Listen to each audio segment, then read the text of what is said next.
three cinephiles have come together to bring you strong opinions, controversial statements, epic battles, and plenty of fun. Introducing our host, the man who watches 52 movies a week, drinks 52 beers a movie, loves women but hates the woman, from the foreign land of Canada, our host, Moodz 616. He is widely known as the man who talks too much. His worst enemies are Postmaster P and Pee Wee Herman. He said Hellraiser was overrated and Leprechaun Origins wouldn't suck. He's the full-blooded half-Mexican, JP. Finally, we have the man who doesn't talk enough. He is best friends with Sean S. Cunningham. His favorite horror movie is Gummo. He is your favorite Jew and mine, Jeremy. Together they are known for extending a helping hand to vampircons everywhere. They are the 22 shots of Moodz and horror. Oh yeah, welcome back everybody to part 2 of the Halloween franchise. This is the 22 shots of Moodz and horror coming at you live, episode 29, or I guess what do you guys want to call it? 28.5 or 29? It's 29. This is a separate episode. 29.765. You know what's funny? Real technical. As I'm going back and listening to some of the old episodes, because I'm trying to create like an index of all of our ratings. Jeremy used to try to do this bullshit where he'd try to rate a film like 6.2 or 6.13, and I forgot all about that. And it's funny. I used to give the intro and say, "What's going on, everyone on the interwebs?" and I'd sound like a fucking idiot. And you would go, "All right." I always go, "All right." That's my thing. I forgot about those decimal ratings. It was funny. He only did it for like the first couple episodes, but it like really surprised me. He's like, "I give it a 6.72," and I'm like, "What?" Like at the end. What are you talking about? But he was dead serious. Like at the end of my first feature, at the end of the credits, I'm just gonna put "all right" for like 8 lines. And only the people who know me will get the inside joke. Mm-hmm. That's awesome. That's awesome. So if you guys are just tuning in this week, shame on you for not listening last week. But if you are just tuning in, yeah, this is the second half of the Halloween franchise. So we're going to be covering Halloween 6. Well, 2 cuts of Halloween 6 right through Rob Zombie's Halloween 2. Oh. So yeah. This could be a rough one. The hard part's over. Now we just got to talk about them. Yeah, but exactly. Resurrection on, this is going to be rough. It was, I gotta say, it was a little bit of a difficult task this week because it seems like all of us were kind of like either sick or really busy and trying to fit in, 7 films, I guess, or whatever. Yeah, it was very hard to accomplish, even for myself. Yeah. And I usually don't have a lot of, I don't have a lot of issues getting in films and stuff, but I don't know, man, this week was just a rough one. So you didn't watch 52 movies and drink 52 beers? What's up with that? To be honest, I watched all the Halloween films and I watched maybe a couple of I did actually watch quite a few movies this week, surprisingly. But not as many as I usually do. It was just a really, really crammed week. And just a lot of Halloween films. Well, see, the thing is, I think coming back to back, doing the first 5 films the first week, and then immediately going into another week of 6 films, if you count Halloween 6 twice, I think that's kind of what made it seem like a huge undertaking. Because even I love torturing myself with franchises. Like I do these marathons all the time, but I had a lot of things going on, and even I was having quite a hard time getting to all the films. Like last night I got stuck at a party because my car was behind like 6 other cars on like a one it was at a farm, and there was like one road, like a skinny like one car length road, like wide, and there's like 3 cars wide like parked in front of my car. So I was stuck there till 2:30 when I wanted to leave at like 10 to go home and start on the Halloween films. So it took you that long to actually find the owners of these vehicles so they could move them so you could get out of there? Well, one thing was there was 2 regular sized cars, and then there was a giant ass truck behind, like in between those 2 cars, and the truck was kind of blocking those 2 cars from even leaving, because it was longer than the width between those 2 cars, and that person who drove that truck left with somebody else to go pick somebody else up in their car. So it was like I couldn't find the people. Brutal. Yeah. Yeah, that's fucking nasty, man. So from last night, I watched Halloween H2O, Resurrection, Halloween, and Halloween 2 since last night. It was a rough go. Yeah, and and the killer is too. It always seems like with a lot of these franchises and marathon videos that I've done with the wife and stuff, it always seems like the end films are always, of course it's towards the end and you've been up for a long time doing these things and stuff, but it seems like the films at the end of these franchises are just torture. Yeah, it's like, can we ever get like a good film at the end? Like it, and of course.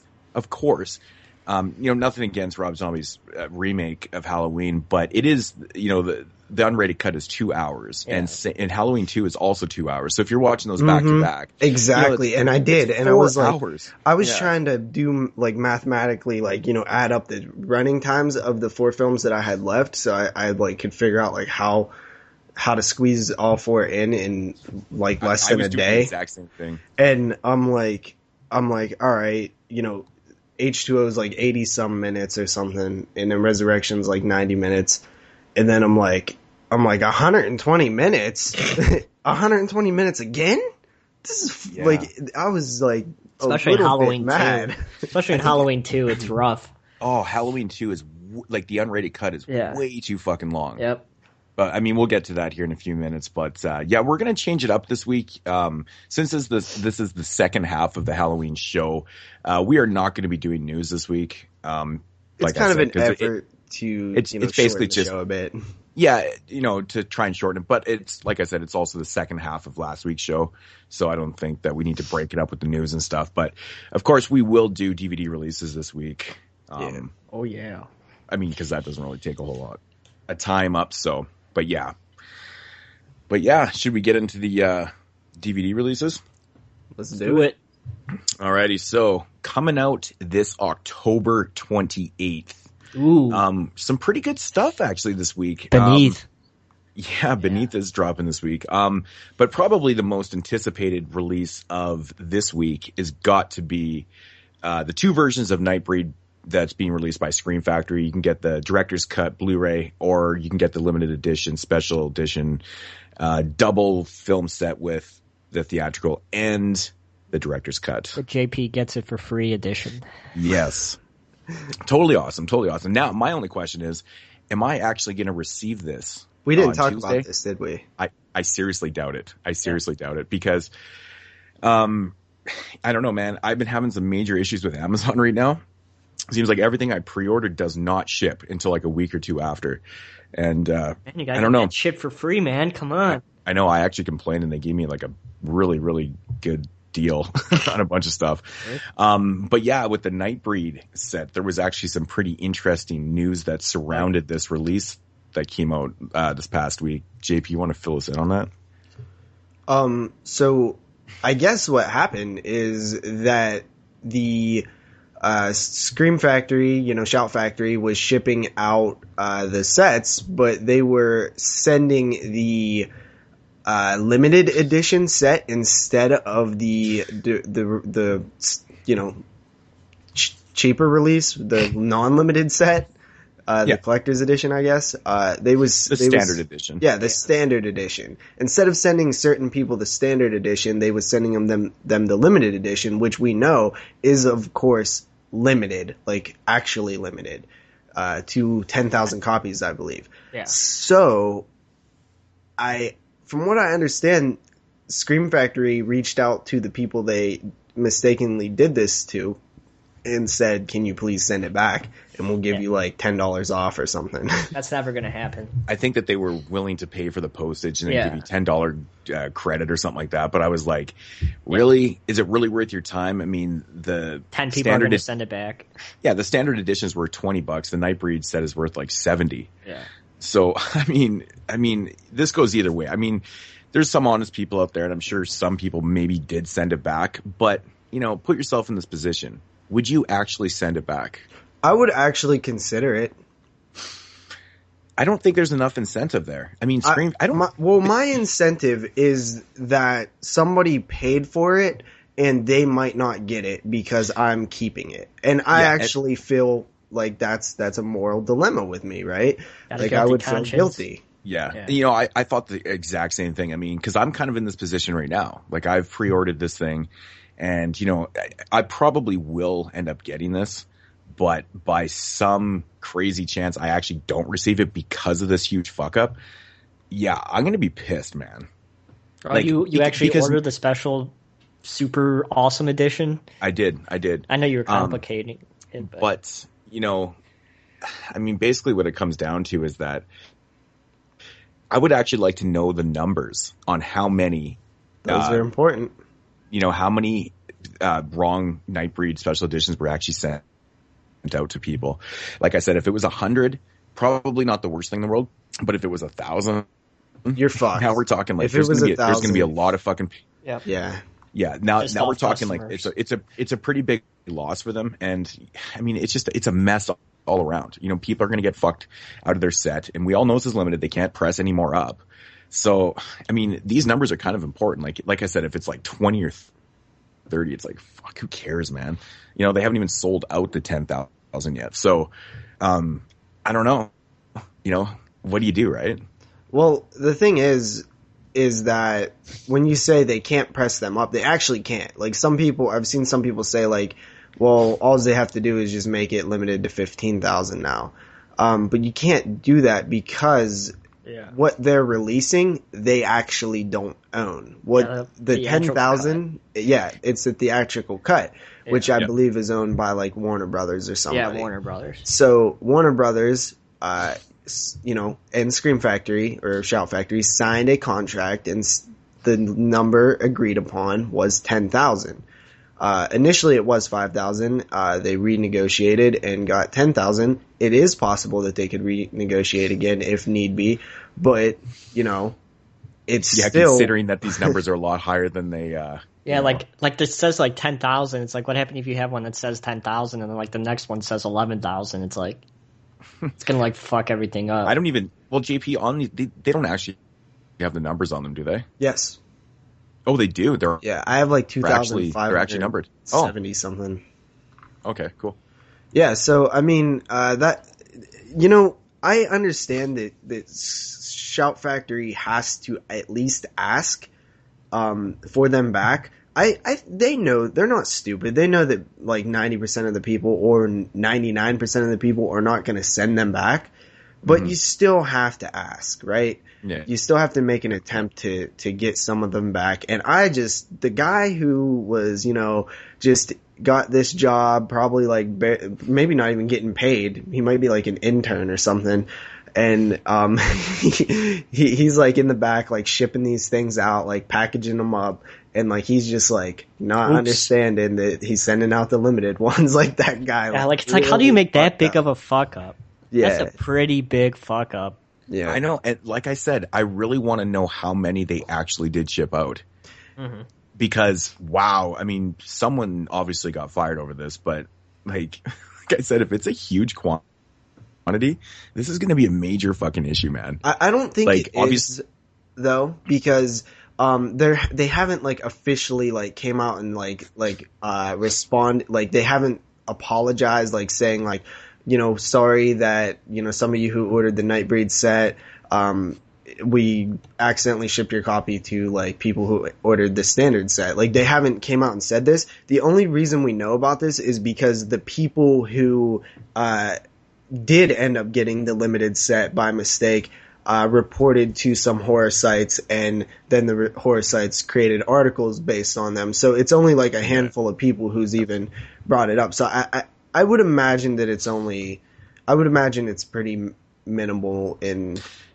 Yeah, I would probably go with it being very minimal too, because like I said, I mean, if it's like tons and tons of copies, and as far as I know, these are still available. Yeah, like they have not. I think they're still up on Amazon. Like you could still grab them. You can still get these, so they're officially not sold out. So, which is helping out the cause. I think if all 10,000 were gone, I mean, obviously people are not going to get their copies then, right? But I think it'll work out. Yeah. So. But yeah, Nightbreed, a little bit of controversy, but I just really hope I actually get my copy. I'm gonna be so fucking mad if I got my copy. Yes, for the pretty price of nothing. No, somebody it gave came with you a a poster, copy. too. Somebody gave you a copy. Somebody did That's give awesome. me a copy. Oh, and that was actually the other thing that Scream Factory apparently said too, that they're allowing these people to keep the posters. Yeah. It's like, thanks. You get Thanks, a Scream poster. Factory. Well, I mean, that would actually make me consider it even more, because that poster is pretty damn sweet. Yeah. Another release from Scream Factory coming out on Tuesday is the Blu-ray of Squirm, Jeff Lieberman's Squirm, which is fantastic. I love that film. Yeah, it's a great film, great cover art, collector's edition. So definitely run out and grab that one. I've actually never seen it. Oh, it's gross. It's fucking awesome. It is kind of creepy, man, because it's like worms and shit, and like close up of I don't know, worms man. eating shit. It's gross. Yeah. And then we got another one of these 4 film favorites. They just keep pumping these things out. If it wasn't DVDs before, now it's Blu-rays, and that is the first 4 films of the Final Destination franchise in one of these 4-packs. Blu-ray. Then we got another release from Scorpion. They've been really busy with the releases lately, like putting out tons of good stuff. And that is Mario Bava's Planet of the Vampires, which is really cool.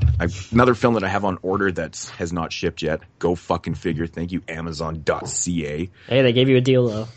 They did. They actually They gave refunded. you well, explain to me what happened. I didn't hear about this. So like I had about 5 or 6 items that I'd pre-ordered and none of them shipped. Like all my stuff was coming in like, I was more complaining about the things that have not shipped yet. Like I still have things like from October 7th that were pre-ordered that never have still not shipped, like Hemlock Grove and stuff like that. And so I fucking got a hold of them and I was doing the message. Yeah, live talking chat. with It's the way to live go. chat. And they were like looking at my history and stuff and like, yeah, you're right. Like, man, none of your stuff has been shipping. Like, I have the stuff on pre-order, then the date comes out and it says ships in 3 to 5 weeks or temporary out of stock. And I'm like, what the fuck is going on with you guys? Like, you guys have all these films up on the site for pre-order, but then when it comes to the release date, nothing is shipping ever. And so basically he refunded me like a bunch of films that I had actually received, and he gave me like half off like all my fucking orders and stuff. So the Nightbreed set, I got like half off. I got half off the fucking Vincent Price box set that I actually just got in the mail the other day. That thing was like $60. I do that shit all the time when people fuck me up. Yeah, but like you have a legitimate like case here though, because for one, we do certain films on the podcast, and if you can't get those films, then we have to shuffle around episodes, which is annoying. And you need to tell them like, look, this is something that I need these films, like I need them to get here on time, like do something about it. I just really want an explanation, like how are all these films not in stock? Like I said, like there's no way that they're selling out these copies. Like they have them up on the site for pre-order, but they just don't actually even have the stock. That's what I'm assuming. I think that's what it is. It has to be, because some of these movies that are like the release date and it's like ships in 3 to 5 weeks. I'm like, what the fuck? Like I'm probably the only person in Canada that bought that. It's like, I was getting pissed off. So, and the dude in the live chat was really awesome, man. He like really, did he say like what? Like why it's happening, why it consistently happens? What the fuck's the point of pre-ordering? He did say that they've been getting a lot of, people basically saying the same thing, that they had something on pre-order, didn't ship, and then it's like 2-3 weeks later and it still hasn't even shipped. And so there's obviously something going on with their stocks. So I don't know, but that's all he said. He didn't really know the cause of it because they have different warehouses like all over the place. And yeah, it's actually crazy how they how they do it. You've seen videos on that, Jeremy? It's pretty bonkers. Yeah. So there's really no full explanation for it except that it's just not there, which fucking blows. So more on that. We'll talk about that actually after with a couple other releases that we're going to have to ship around. Unfortunately, the squad. Yeah. So I'm not getting that right away.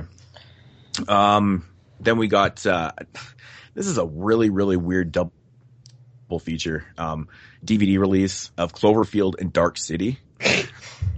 Okay, seriously, why would they put that into a double pack on DVD and not release it on Blu-ray? Like, does that make any sense? Cloverfield's already on Blu-ray. So is Dark City, I think, too. Yeah. So I don't know. That's just a weird double feature for DVD. Then we've got this 20th anniversary of Stargate. Not really horror, but sci-fi stuff, I guess. Do you guys like Stargate? Haven't watched it. Like the film?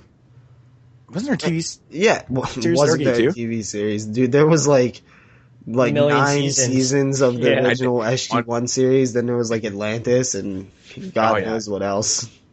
I honestly never seen any of them. I've never seen any episodes or anything. Well, I've seen Stargate, like the original film. The movie is pretty solid.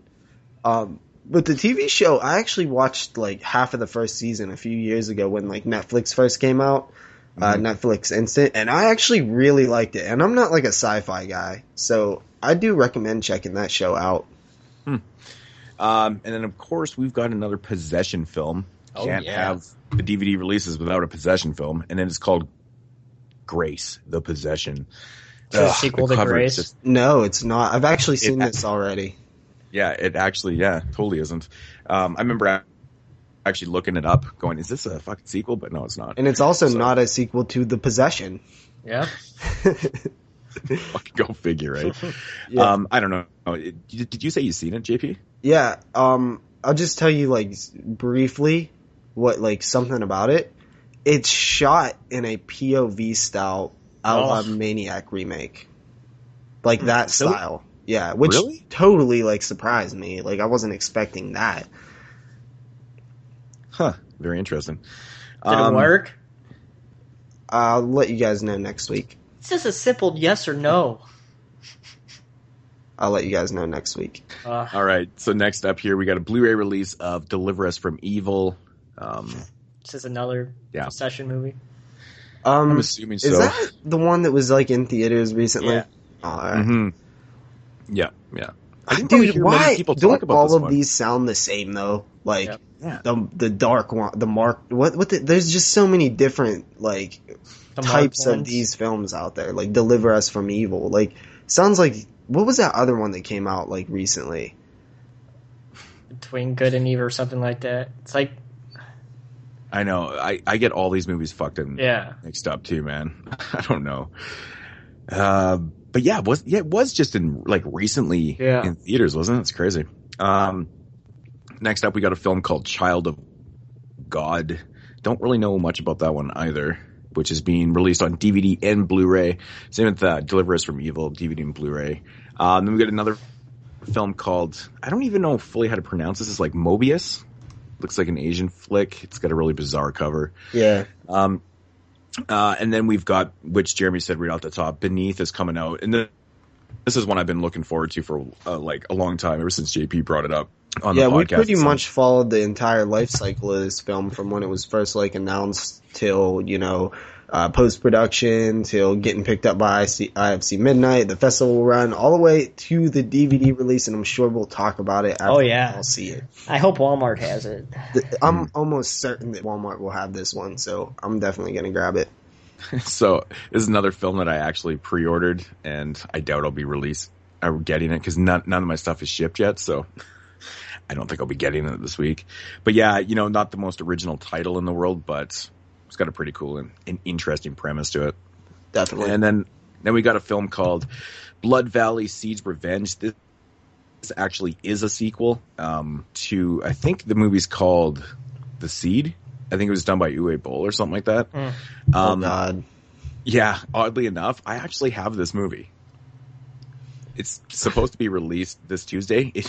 It was in my Walmart like 2 weeks ago. There's a whole bunch of movies like that are in my Walmart before. Yeah, The Purge was released like a week early last time too. Yeah, I pretty much grabbed this Blood Valley Seeds Revenge because it just looks so bad I had to see it. You know me with those fucking stupid releases. I think there's a few more here. From Raro Video, The Long-Haired Death by Antonio Margaretti. Awesome. This movie's getting a fucking release. Totally stellar. I like the cover.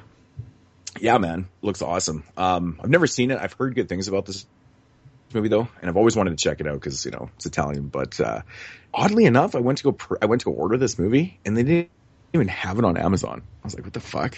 They carry like all the Raro stuff, but this one wasn't on there. Yeah, interesting.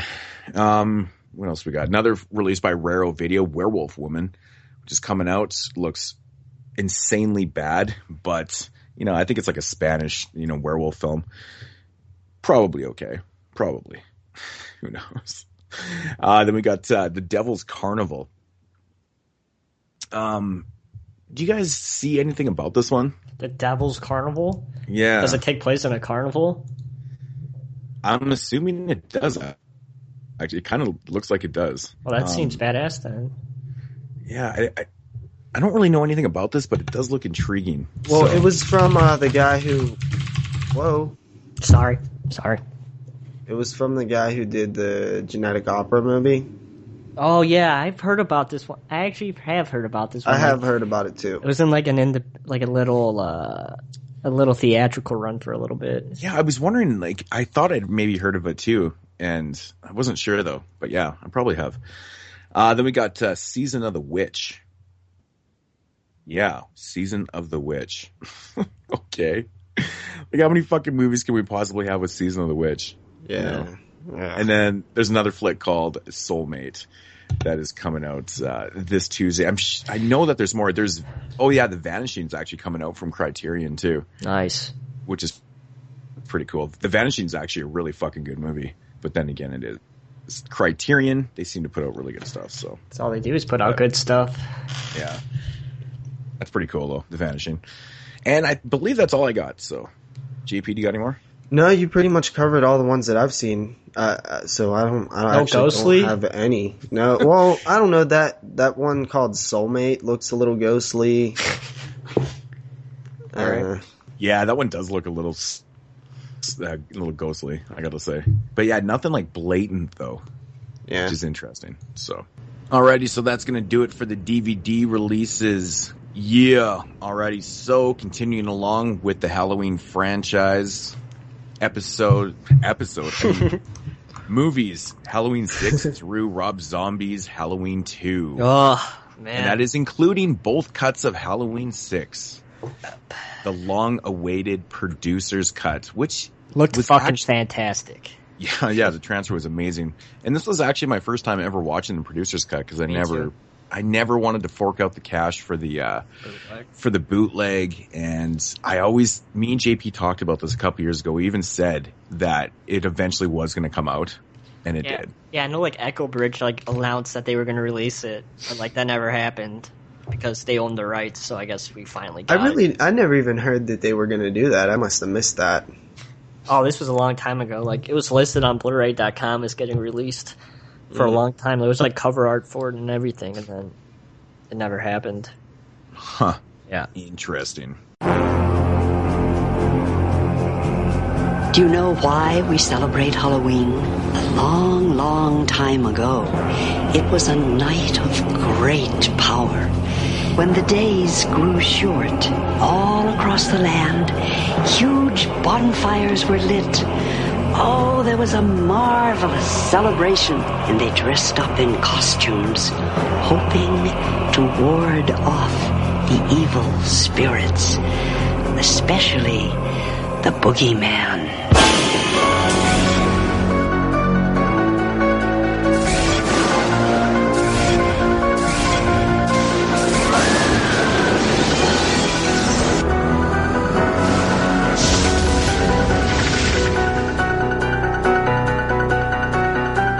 Yeah, so Halloween 6, the theatrical cut. Anybody want to give a synopsis on that? Yeah, sure. Halloween, The Curse of Michael Myers, from the year 1995, I believe? Am I correct on that? I believe so. Alright, so this film picks up 6 years after the events of Halloween 5. We was left with that cliffhanger where the man in black blew up the prison and nobody ever seen or heard from Jamie Lloyd or Michael Myers again. So we actually pick up with Jamie Lloyd, who has been captured by some type of cult. She escapes with her newborn baby. Michael Myers is on her tail. She hides her baby. Then she is murdered by Michael Myers, and then we are introduced to more of the Strodes, who are kind of the relatives of, I guess, Laurie's parents, her adoptive parents. And we follow the daughter of them, and we follow little old Tommy Doyle, who is now grown up. He ends up finding the baby, who he names Steven, oddly enough, and he is obsessed with Michael Myers, and he's trying to figure out the mythology and the reasons why Michael Myers is this unstoppable force. Meanwhile, Loomis is nearly dead, pretty much retired, and is trying to help out a bit. And they must stop Michael Myers. So that's one part in the film that makes me laugh so hard. is Dr. Loomis. He's so old and tired, and he's like, "Oh, I'm not dead, ha ha ha," just very much retired. But fucking hell, Paul Rudd's performance is so bad. Like, it's probably like the worst performance in the entire series. He is so generic and boring. He like never changes his expression. It's so bad. The thing that bugs me about Paul Rudd's performance in the film is simply he's supposed to be, a little fucked up from the events of 78 and stuff like that. And he's like, supposed to be a little crazy, and, he's the oddball in the community and stuff. But he's not really that odd and weird and shit. Like, yeah, there's some scenes where he's kind of like looking through the windows and he's being creepy like that. But, overall, he's not pulling off this like crazy person act very well in the film at all. See, I actually like his performance. I'm one of the rare people. I like that, emotionless. So bad. Performance. I just think that it kind of fits with how I might have seen Tommy Doyle become, because Tommy Doyle was already a little bit on edge as a kid, and after what happened with Michael Myers, I can see him just turning to stone pretty much, which is exactly what it's a stone performance, right? It's like this just bland performance. I kind of like it. I don't know. I find it's very inconsistent with itself, because there is times where, like, when he gets on the phone and, when he phones into the radio station and he's acting kind of crazy and shit, the way he's spitting his lines and stuff. But then later on in the film, like, he's completely not that person he was in the beginning of the film at all. Right?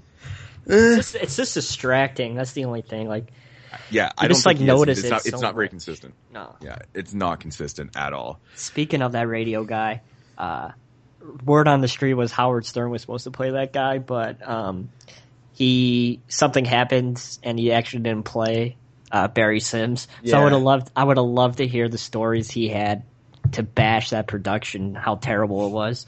Like, deep down inside, I was like, fuck, if Howard played that role, the stories that guy would have had to talk about that entire production would have been awesome.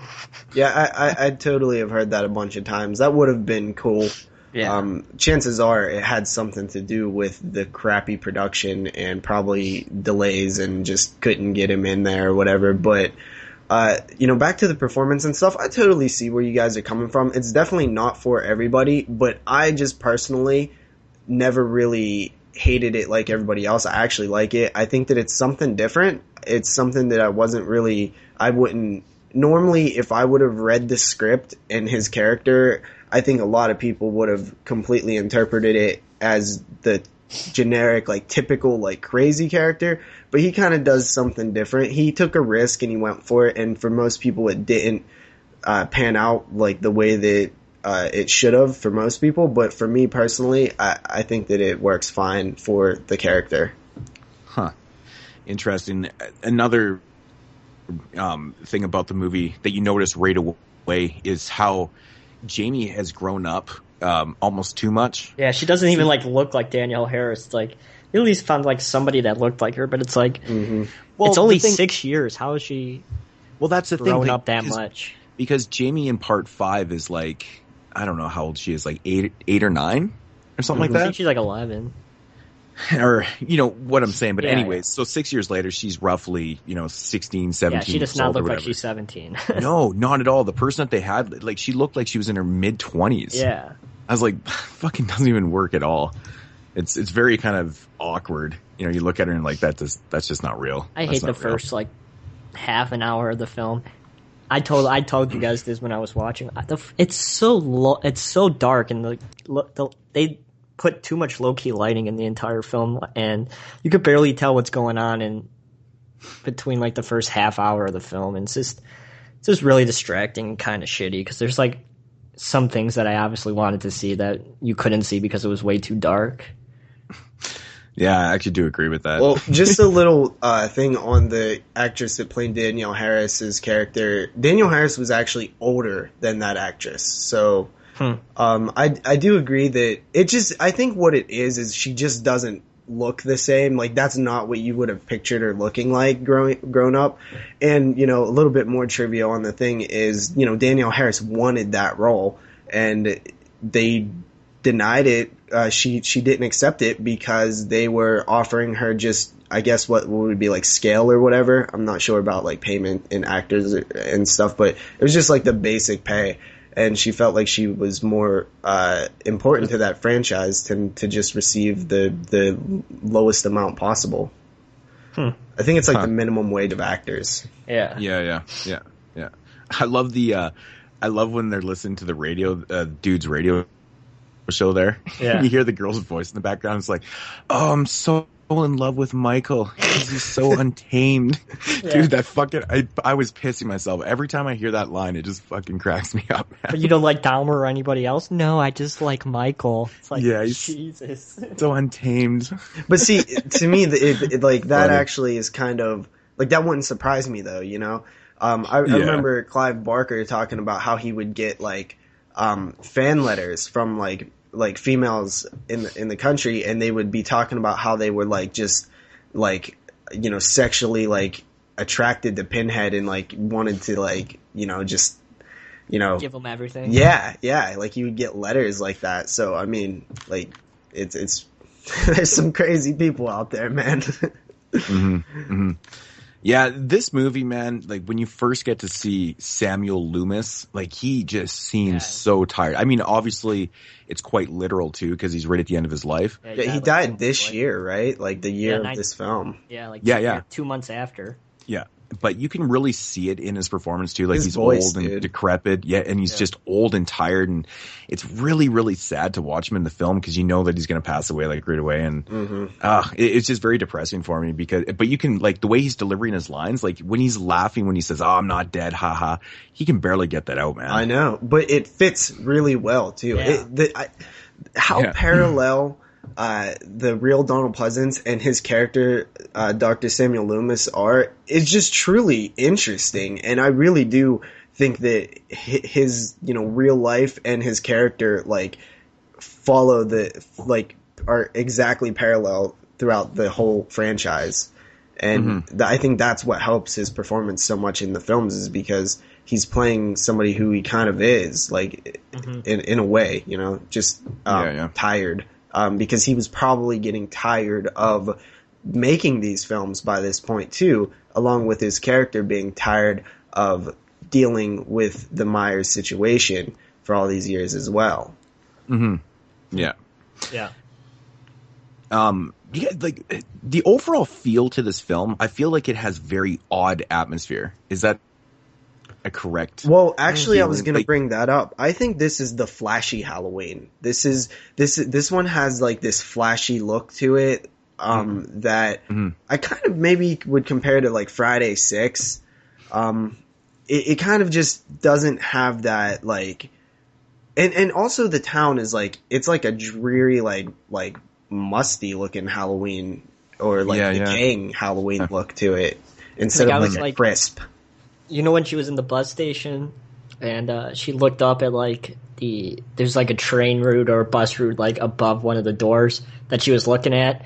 Like I like wanted to pause and see like, because I'm always like curious where Haddonfield really like is supposed to be in Illinois. Like, is it like in the northern? Because it could be like really, really up north, or it's obviously placed in the south, but I don't think anybody ever says like where it's supposed to be located. Yeah, it never really does. No. But like, you know, when you're watching the film, like I find that the tone, well, I mean the tone's there, but like the atmosphere to the film kind of changes, like, you know, from the beginning of the film to like the end and stuff with like, you know, the pagan rituals and all that type of shit. Like it seems odd to me. It seems a little off. First of all, the editing in the theatrical cut is awful. That's the number one problem with the film. I shit you not. I literally have that written down. Yes. The editing is awful.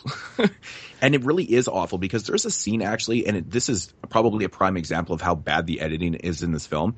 The scene where I think Kara goes right through the window or onto the ground and stuff, and all of a sudden then the next scene she wakes up in the sanitarium. Yeah.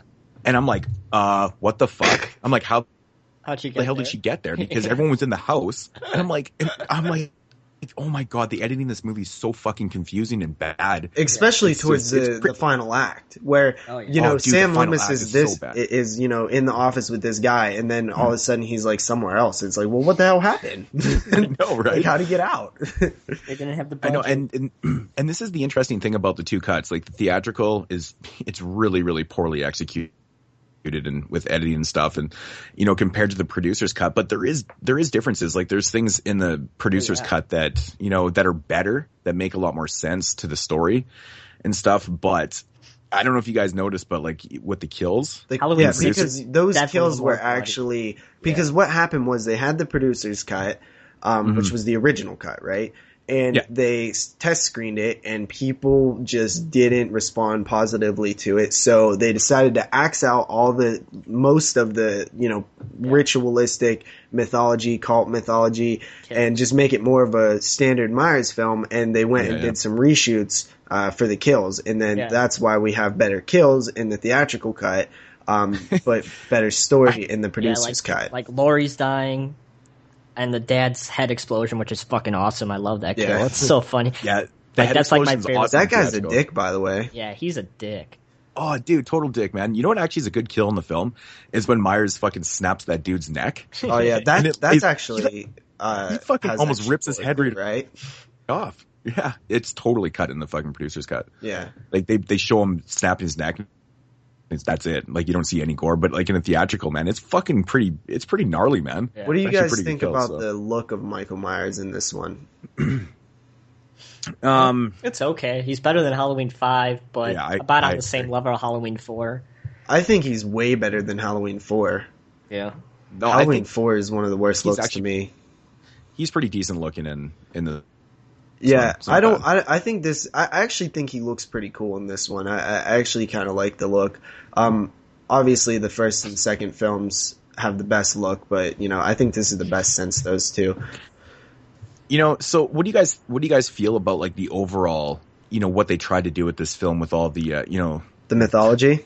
The whole mythology behind why Michael is possessed and, you know, the whole thing and stuff. The thing, you know, I understand where they're coming from, and, you know, I guess it could work to its certain extent. It's really kind of far-fetched and almost ridiculous. I think that's it's almost why comical when you're watching a little bit. I think that's why it didn't make it, because it would go over too many people's heads. Well, you really understand what was going on. I actually love it. Yeah? Oh, really? Yeah, love it. I say love it. The thing that bugs me about the whole thing is Paul Rudd, coming back to Paul Rudd's character again. Like, he figures all this stuff out. How? Well, let's look at it this way. He's figuring out certain things, and you're like, "What the fuck? Are you kidding me, dude?" Does it seem like that like what makes it seem like it's too far of a reach for him to figure this stuff out? You got to think he's had years to sit there and obsess over this person. Yeah, but who would tell him that though? And that's what they say. Yeah. But it just seems like it's kind of forced. It's like all of a sudden Paul or Tommy just figures this stuff out. Like, I mean, it's pretty far fucking fetched. It wasn't all of a sudden though, right? I mean, he probably read books on Halloween. Like, he was probably like, okay, why does Michael Myers only come around on Halloween? Started doing some research on Halloween. Started doing some research on the Druid cults and shit like that. Then read about the thorn symbol and the consolation. Like, it seems all like it would naturally, progressively lead to these things to me. I mean, obviously the story is ridiculous, right? But to a certain extent, yeah. But I mean, if that's what you're rolling with, I can believe it, because all right, this is the 6th film. We gotta start explaining some shit, okay? How can Myers be so unstoppable? Why is he only after his family? You know, these things, I felt like this was probably the best way you can possibly explain any of this shit. But they do get so they disconnect themselves from that mythology in the film too. Like, I mean, obviously Michael Myers is killing other people that he most necessarily doesn't have to, you know, and stuff like that. So like the whole mythology at the end.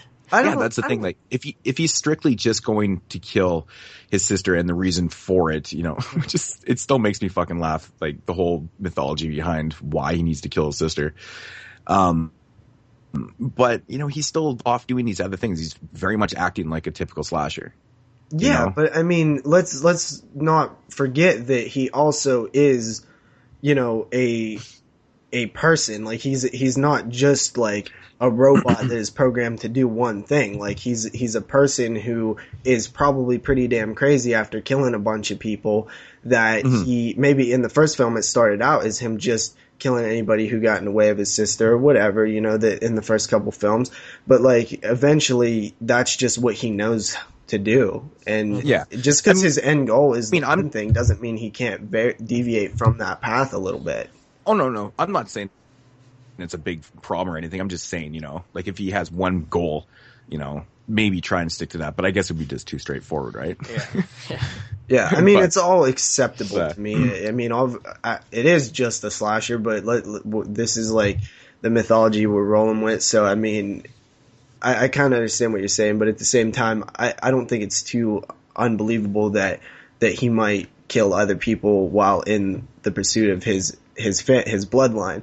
And the whole idea, the thing is, right, that one child would be infected with the symbol of thorn, and they would have to wipe out their entire bloodline to save the rest of the village or whatever from like famine and shit like that, disease or whatever.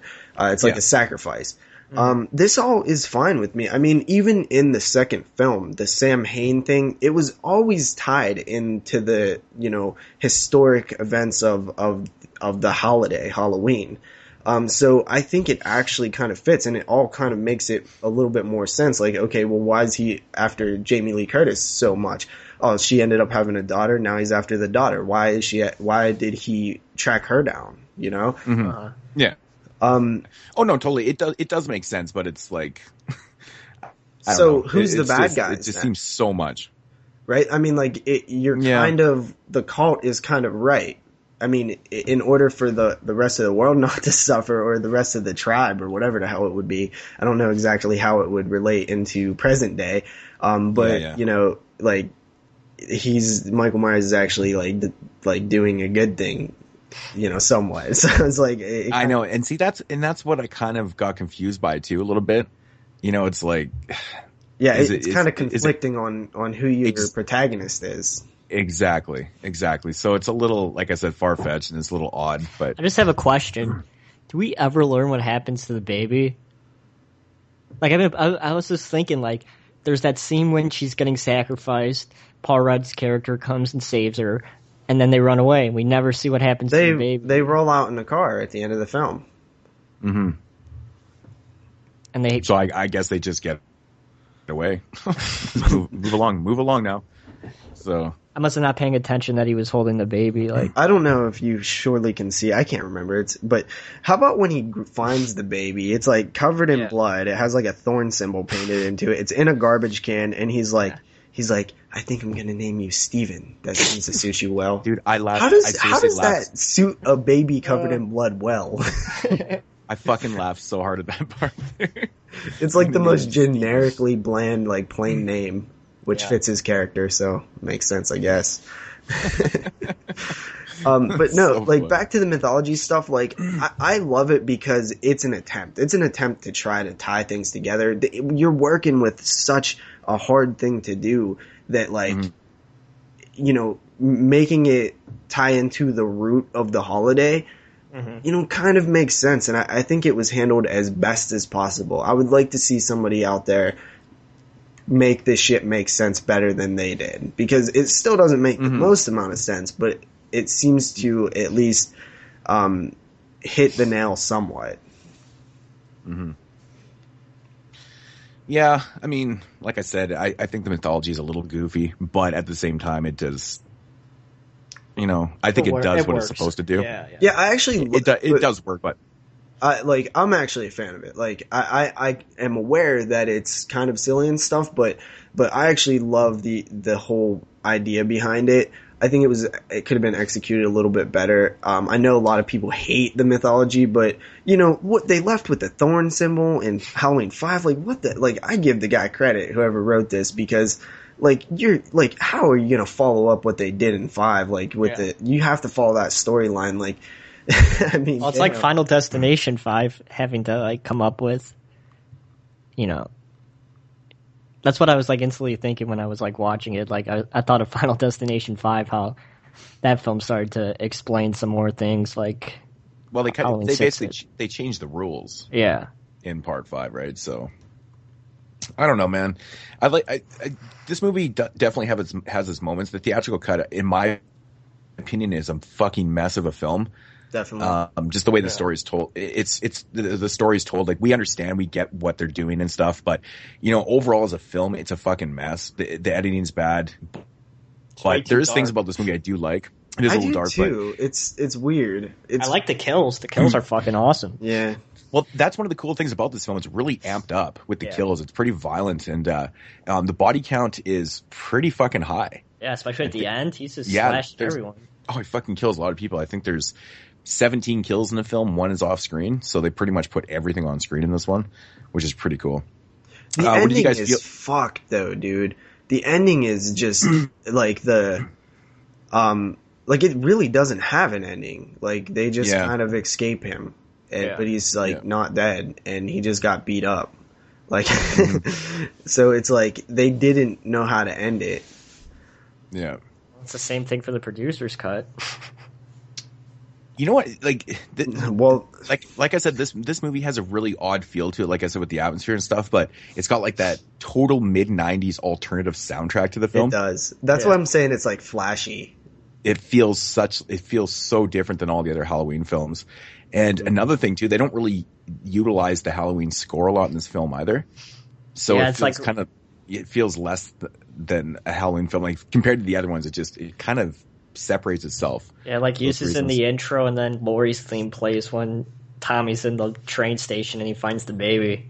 Yeah, it just has such an odd feel to the whole film, but it has its good and decent things to it. But so this one is actually to me, it feels like Myers is a bit more badass in this one, but he also, you mentioned it in Halloween 2.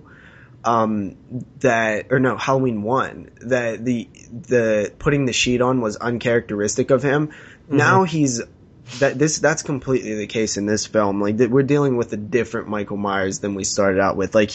He's doing things that maybe Jason would do, putting bodies in trees and stuff. You know what I'm saying? Yeah, totally. The blood leaking down and handing the guy the towel in the shower, right? I mean, that is totally uncharacteristic of him, right? Totally. Totally. So this is definitely a different type. This is a different character than we started with. Uh-huh. Mm-hmm. Which is natural for any kind of slasher to go this direction. Man, I gotta say, man, the dad in this film, and the whole storyline with the Strode family living in the old Michael Myers house, that's a coincidence, right? Forced crowbarring. Well, kind of. Yeah, because they couldn't sell the fucking house to this cheap ass father. He's like, hey, fuck, no one, my family doesn't need to know that all this shit went down the house, and we're moving into the house for cheap. Such a scumbag. Yeah, he's such an asshole. He's the most hated character in the entire series. Oh yeah. Named John and Deborah, right? Yeah. Yeah, you know what fucking part makes me laugh so hard is when those kids are fucking around. Yeah. With the front lawn out there. And then he comes inside, he's like, those fucking kids. Yeah. No, I love that he has to chop down that Michael Myers sign with an axe. It's you couldn't just pull it out of the fucking ground.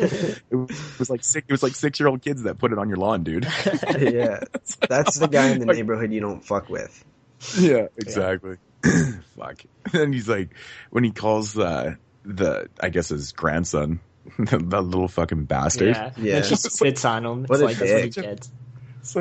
Such a dick, man. So, this film is the theatrical cut is messy, and it, you know, comparing it to the producer's cut, which I do think is a stronger version of the film, but they're both still really messy because let's talk about some of the key differences. Obviously, we talked about the kills scenes. Different. We learn a little bit more about the mythology, a longer version of that in the producer's cut. We also have a bit more Loomis in the producer's cut. And we have a bit more of Tommy and the Men in Black in the bedroom.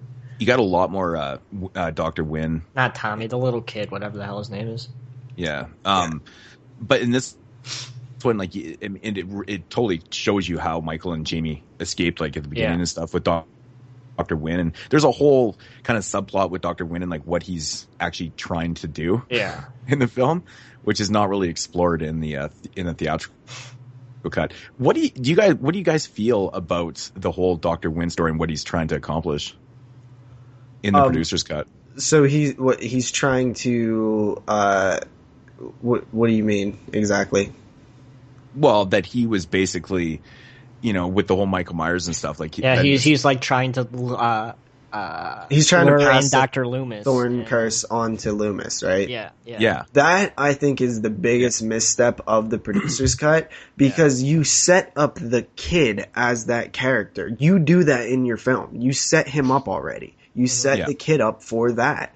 So to not follow through with that and to pass it on to somebody who's about to die makes no fucking sense. And have him scream, and he could barely scream. But you know what I'm saying? Like that doesn't make sense. Why you would pass it on to Loomis? Mm-hmm. No, it doesn't, because it's not family, right? And well, technically the kid's not family too, but I don't think it has to be family because it's a new. Yeah, see that. What? I guess that was one thing that I was kind of I guess it doesn't have to be family, but the point is, like, you're doing it to an old man, like now Loomis is gonna go kill his bloodline. Get the fuck out of here! Oh no, totally. It's completely ridiculous. It doesn't make any sense. Like, why wouldn't you want to have it from, you know, to give it to the young kid? Right? Yeah, who you set up? Like, it makes all sense. They already set it up because he heard the voices, like Michael did. Exactly. When he was living in the house. Yeah, I know. These fucking both these cuts are messed up, man. Yeah, and that's what they're doing. Like they literally have, like, the little kid there, and like he's totally hearing the voices and shit. And this you know, kind of side plot. That's another fucking. Sorry, Moodz. No, it just fucks with your head, man. You're like, this doesn't make any sense. Yeah. Like I said, there's like a whole bunch of more shots of him with the Men in Black in the house that's not in the regular cut. How about the biggest mystery? And that is when she says, "It's your baby, isn't it, Michael?" Yeah.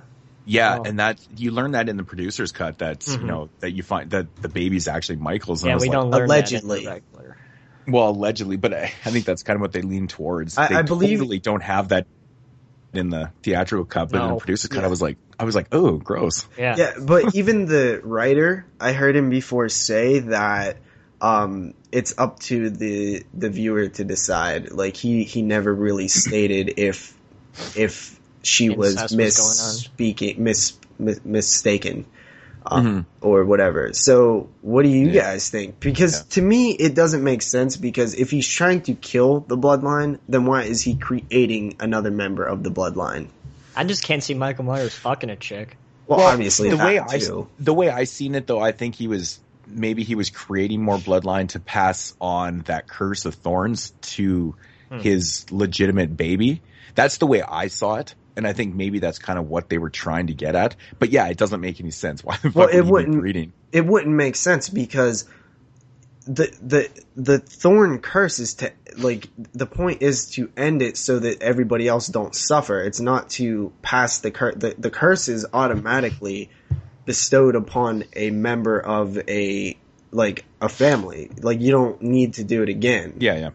So I thought that was a bit rocky and shaky. Obviously, what happened in this is it just needed more work. The script, you know, there's obvious plot holes that you know come from. I think this guy was even a first time writer. So, it just has problems. And both cuts are really bad in terms of the plot holes and just the ridiculousness. I find that these movies, they basically just raise more questions than get answered. Exactly. Yeah. I think that's a good way.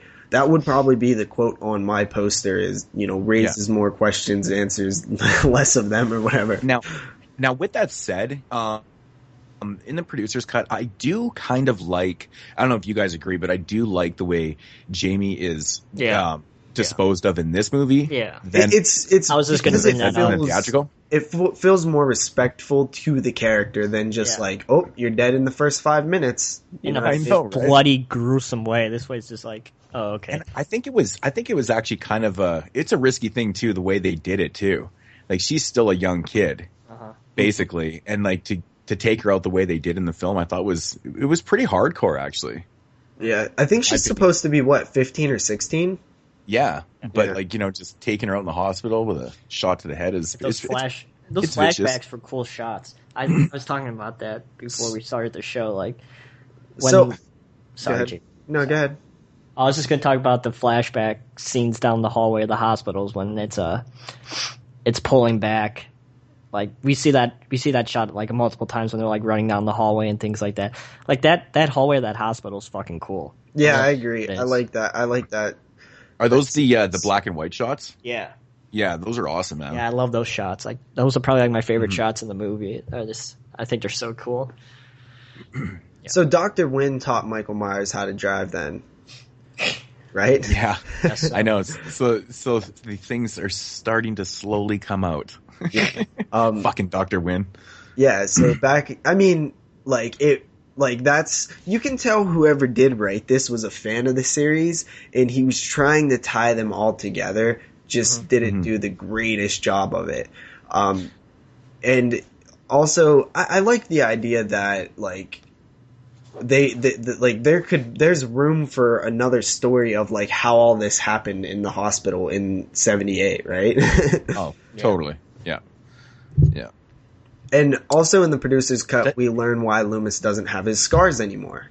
Yeah. Oh, yeah. Plastic surgery. Yeah. I forgot to mention that in the theatrical cut. It bugs me every time I watch that film that they don't say anything in the theatrical. Because that doesn't even seem like a thing you should cut, right? I mean, it's like 2 lines. Yeah. I know. It makes no sense. I got plastic surgery. It's like, let's cut that. Out of everything else, that's what they cut. I know. It doesn't make any sense. Makes no sense. But yeah, so like when you're watching the producer's cut, you're like, oh, okay, now it makes sense. You know what is bad writing? This is one, like, you can pick scenes like this and know that your script is messed up. Paul Rudd's character is in the hospital where he sees Loomis, and they have that brief conversation, and obviously Paul Rudd has something to tell him about the whole Thorn thing, and he says, meet me at this place at this time. That drives me insane in films, because just go with him. Loomis, like, what do you, like, I hate when writers do that, because explain it away better, because obviously what he's trying to do is save that for later in the film, right? Like, they don't want to explain it there. So write it better to where he can't go with him. You know what I mean? Obviously he tried with the security coming after him, but there's no reason Loomis couldn't have went with him. Or maybe say, that Loomis couldn't have kept up because he's old and walking with a cane and stuff like that. But you can't just say, like, meet me later, and he's like, wait, Tommy, wait. Like, why didn't Tommy wait? Jesus. I don't know if Loomis needed a cane for, like, both hands or both legs or whatever. But if you watch him in the film, he switches up the position of his cane from right to left hand throughout the whole film. Maybe I don't know if that was just a mess up, the cane as support because he's old, and maybe he would just switch hands. Maybe he didn't have, like, a bad leg. Maybe it was just because he was old and needed support. So he would switch hands when his wrists got tired. I was thinking the exact same thing. Yeah. Okay.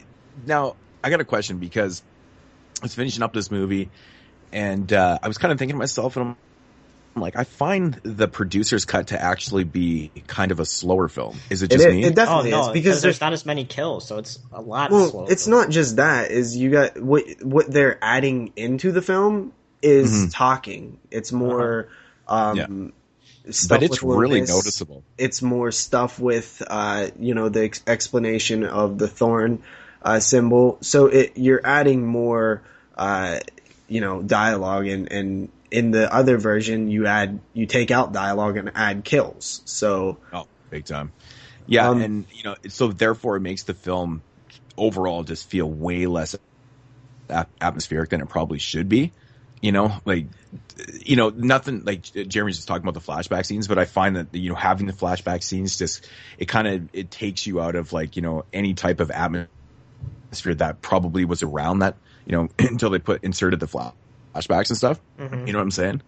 Like it just the flashback scenes are good, but like the overall product of it just takes away from any atmosphere that it has going for itself, in my opinion. Well, also you have to look at how you watch these films. You watch them back to back, so automatically it's going to feel slower the second time you watch it. Even though it is slower.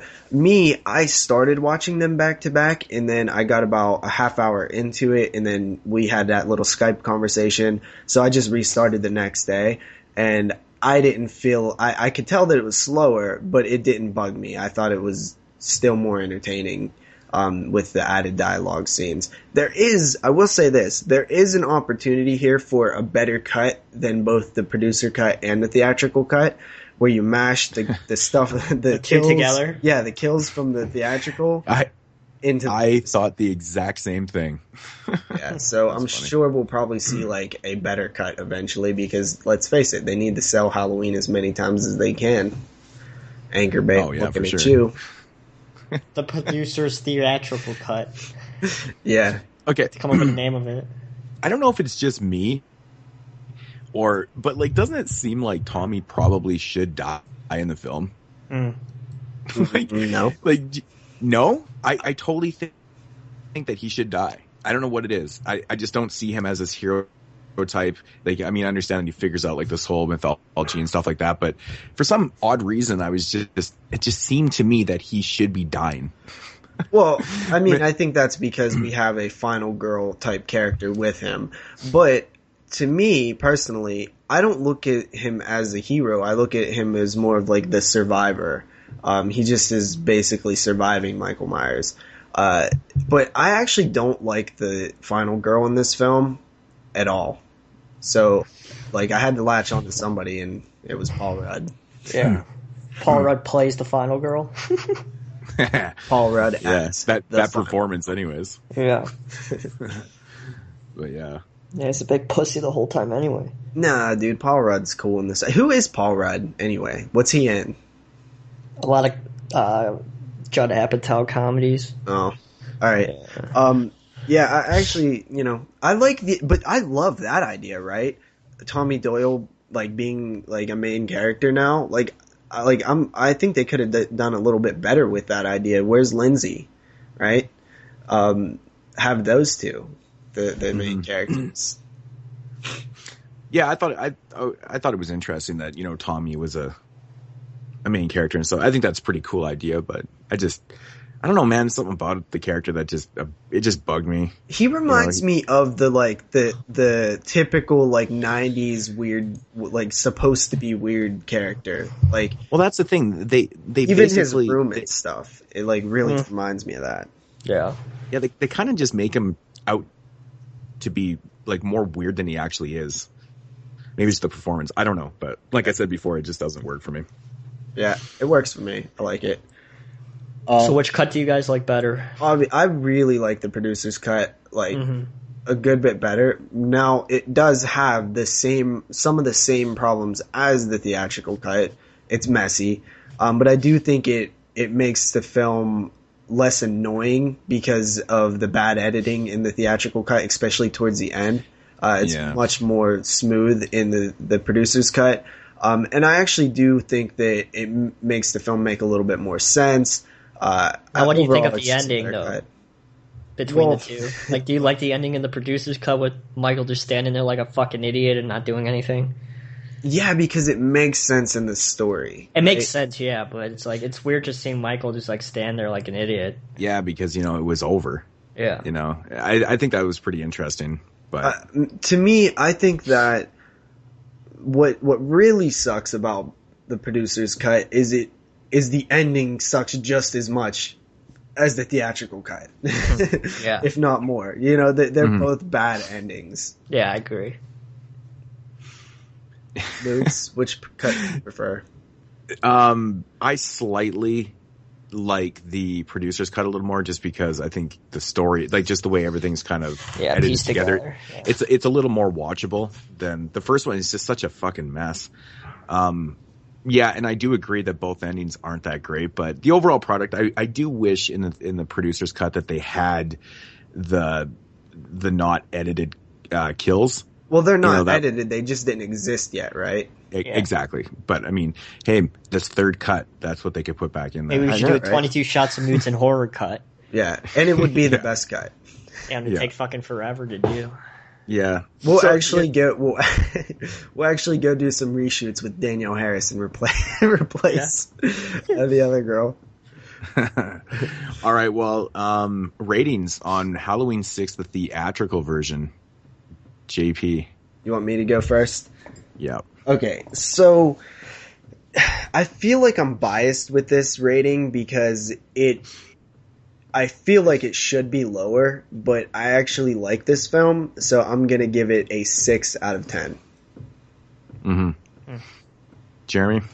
I agree that this film's a mess. I really, really enjoyed the kills, like we've talked about.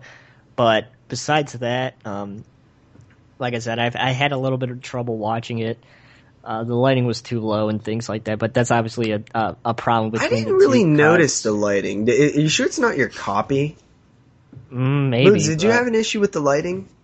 No, it looked fine to me. I actually was quite impressed with these transfers, I have to say. Yeah. On the theatrical and the producer's cut. Holy fuck, man. I don't know, maybe I was watching it during the day good. And the sun was coming through the window or whatever.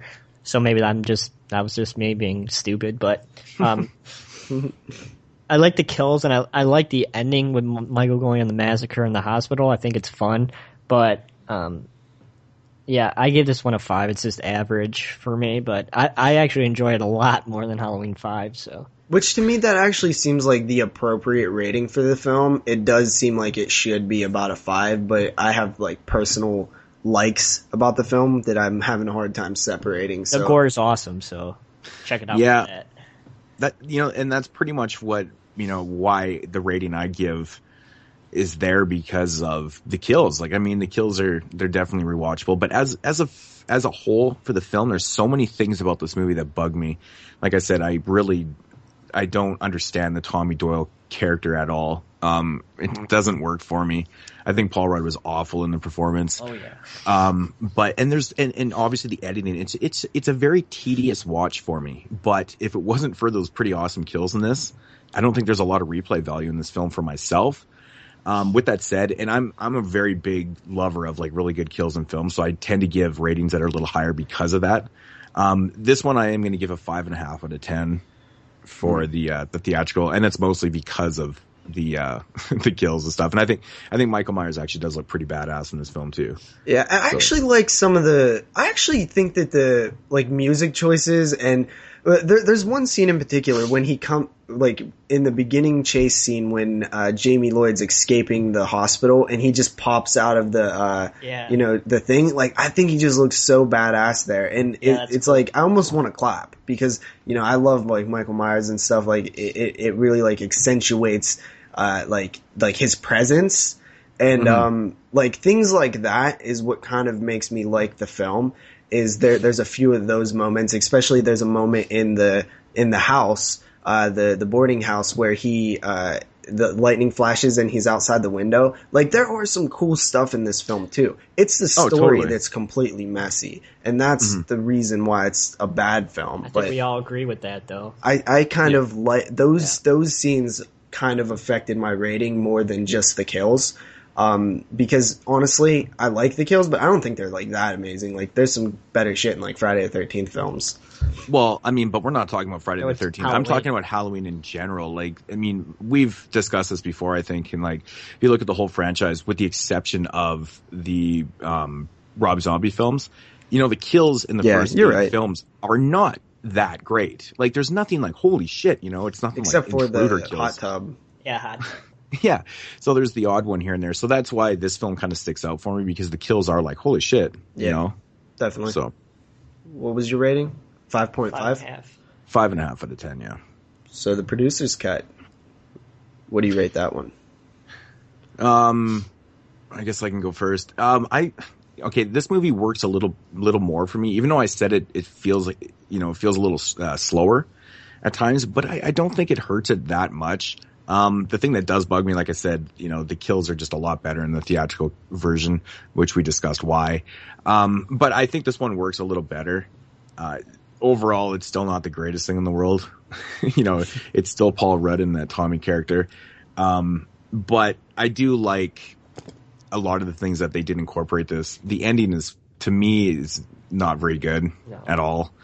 But, you know, I'm going to go a little higher, 6 out of 10 on this one.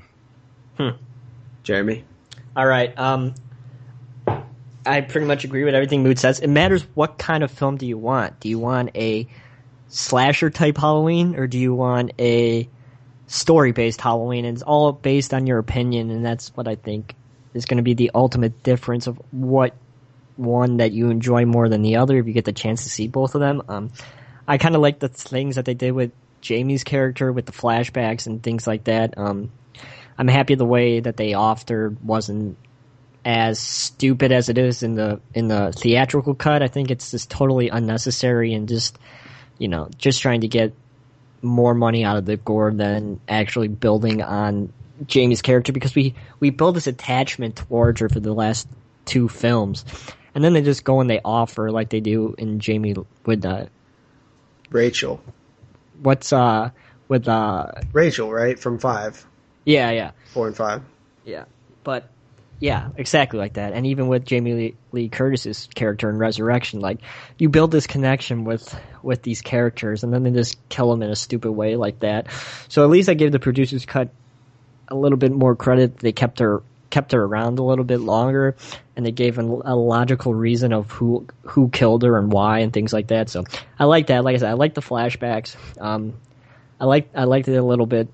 Added scenes between the little kid and the man in black in the bedroom and things like that. Just overall, I'm more of a story type person more than a kill slasher type person. So, of course, I enjoyed this version over the last one. So, I gave it a 6.5 out of 10. All right, pretty much agree with everything you said.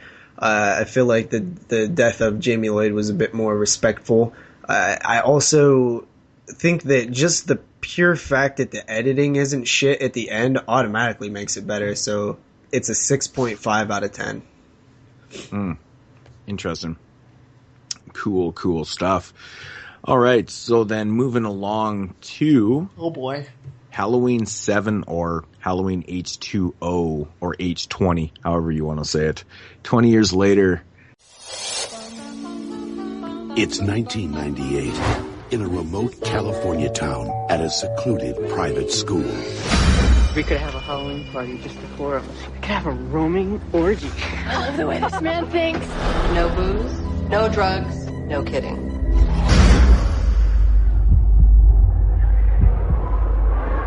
One teacher is living in fear. I'm not who you think I am. I changed my name when I went into hiding.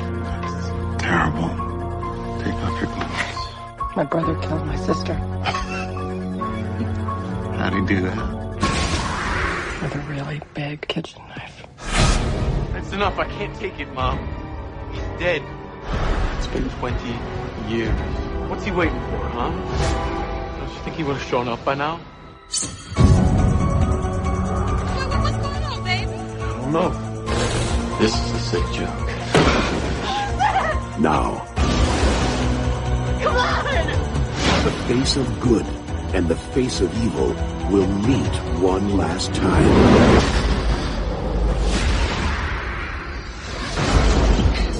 But this time, it's going to be a fight to the finish.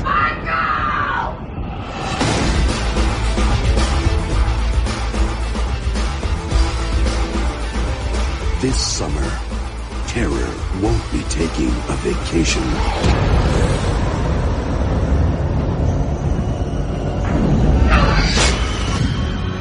Halloween H2O. It's Halloween. I guess everyone is entitled to one good scare. I've had my share.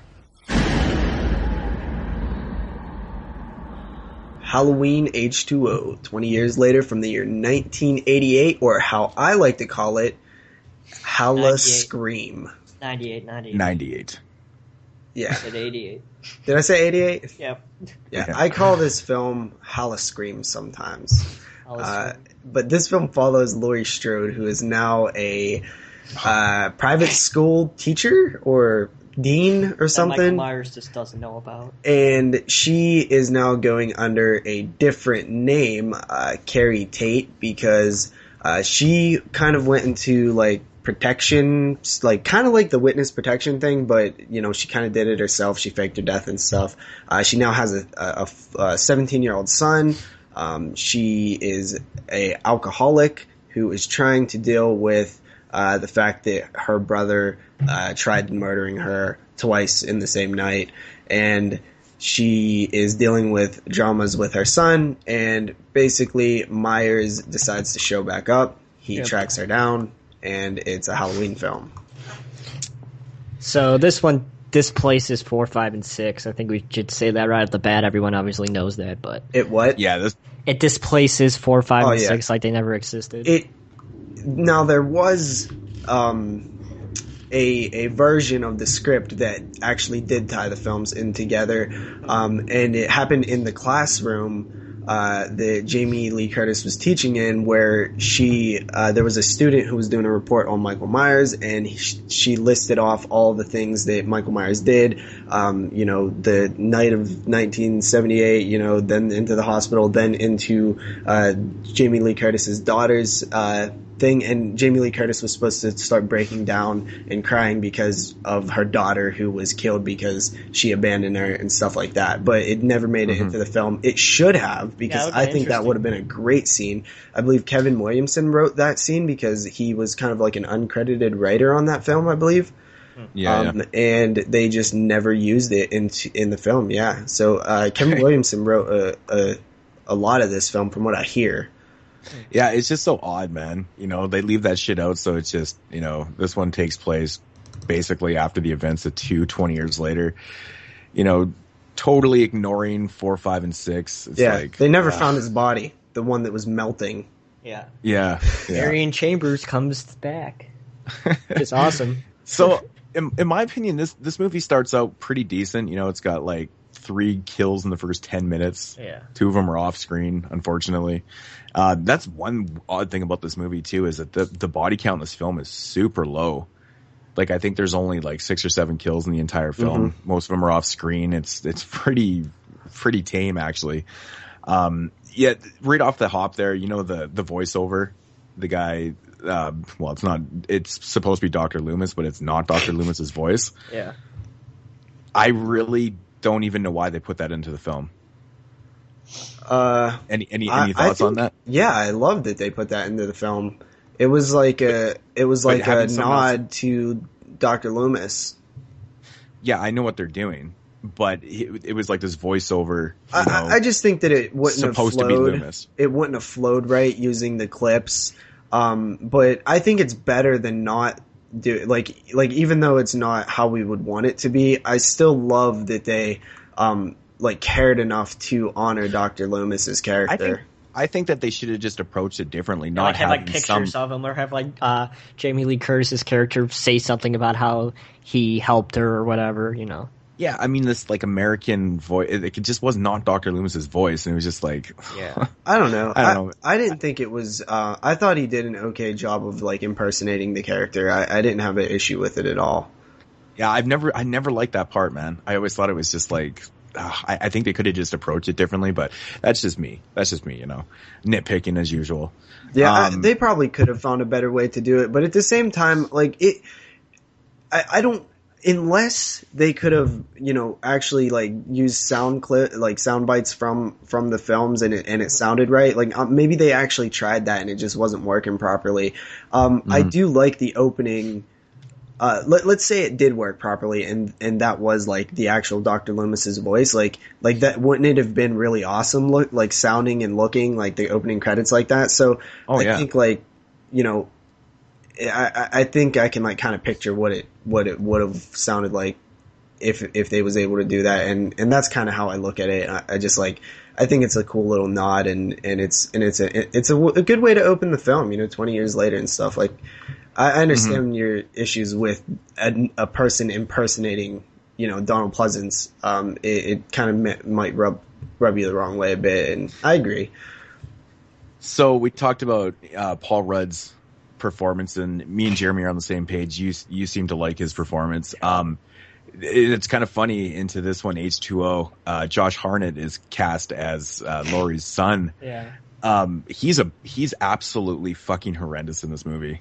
Really? I'm sorry, but he is awful. Why? LA Cool J is pretty shitty too. No, he's just not. Both of them are very acceptable. Actually, LL Cool J has one motherfucking funny ass line in this movie that I pissed myself laughing so hard, because I don't know if you guys ever noticed or like heard things about Josh Hartnett, but people always comment about how his hair is always fucking messy and he just always looks like shit all the time.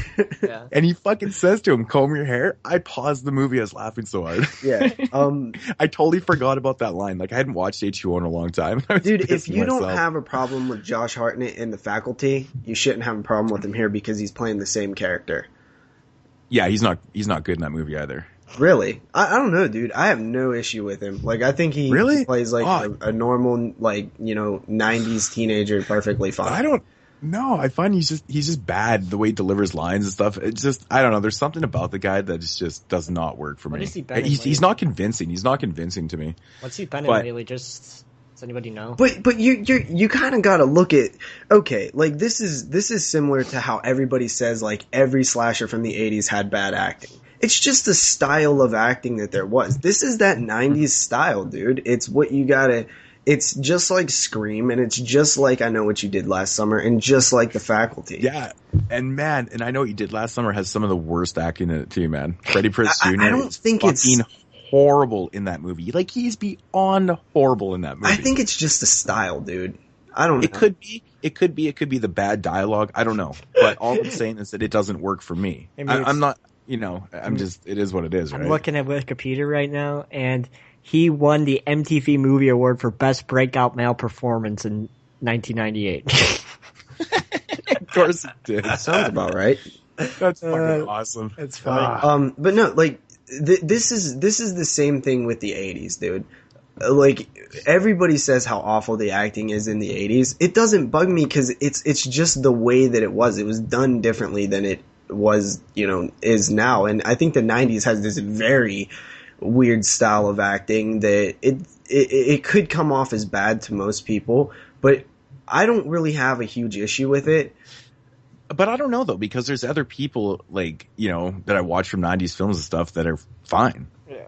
Completely fine. And I have no issues with it. It's just... They're fine in the Scream films. Or the, Scream. But I feel like they're almost the same. Like, it's the same, like you look at Randy's character in Scream. It's probably because... Is that acting? Yeah. I don't know. It could be the tone and the way it's shot, too. I don't know. Maybe it just has that same type of feel, but I don't know, man. I don't know. Josh Hartnett... not really doing a lot for me. Doesn't really, I don't really have a negative feel towards him, but I will say somebody who did do a good job. I think Jamie Lee Curtis gave her best performance in all of the Halloween films. She has a lot more range in this one. Well, I would hope so. It's fucking 20 years later, JP. Yeah. She obviously has evolved as an actress in 20 years.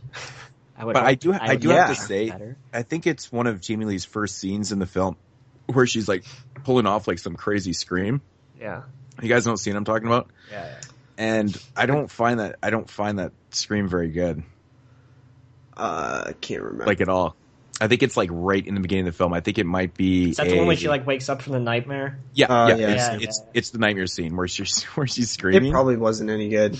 Yeah, I think I'm remembering that. But what I'm saying is, she's playing somebody who has been in fear her entire life, and like I think she does a good job of delivering that. She seems to be this overbearing, overprotective mother, and I think she nails that. And she's very serious. Doesn't she kind of has that look of like a principal or something that works good. She's doing a lot of different things, and I like think that this is the one time where I don't find her overrated. It's kind of crazy how many famous people were in this movie that's now famous now.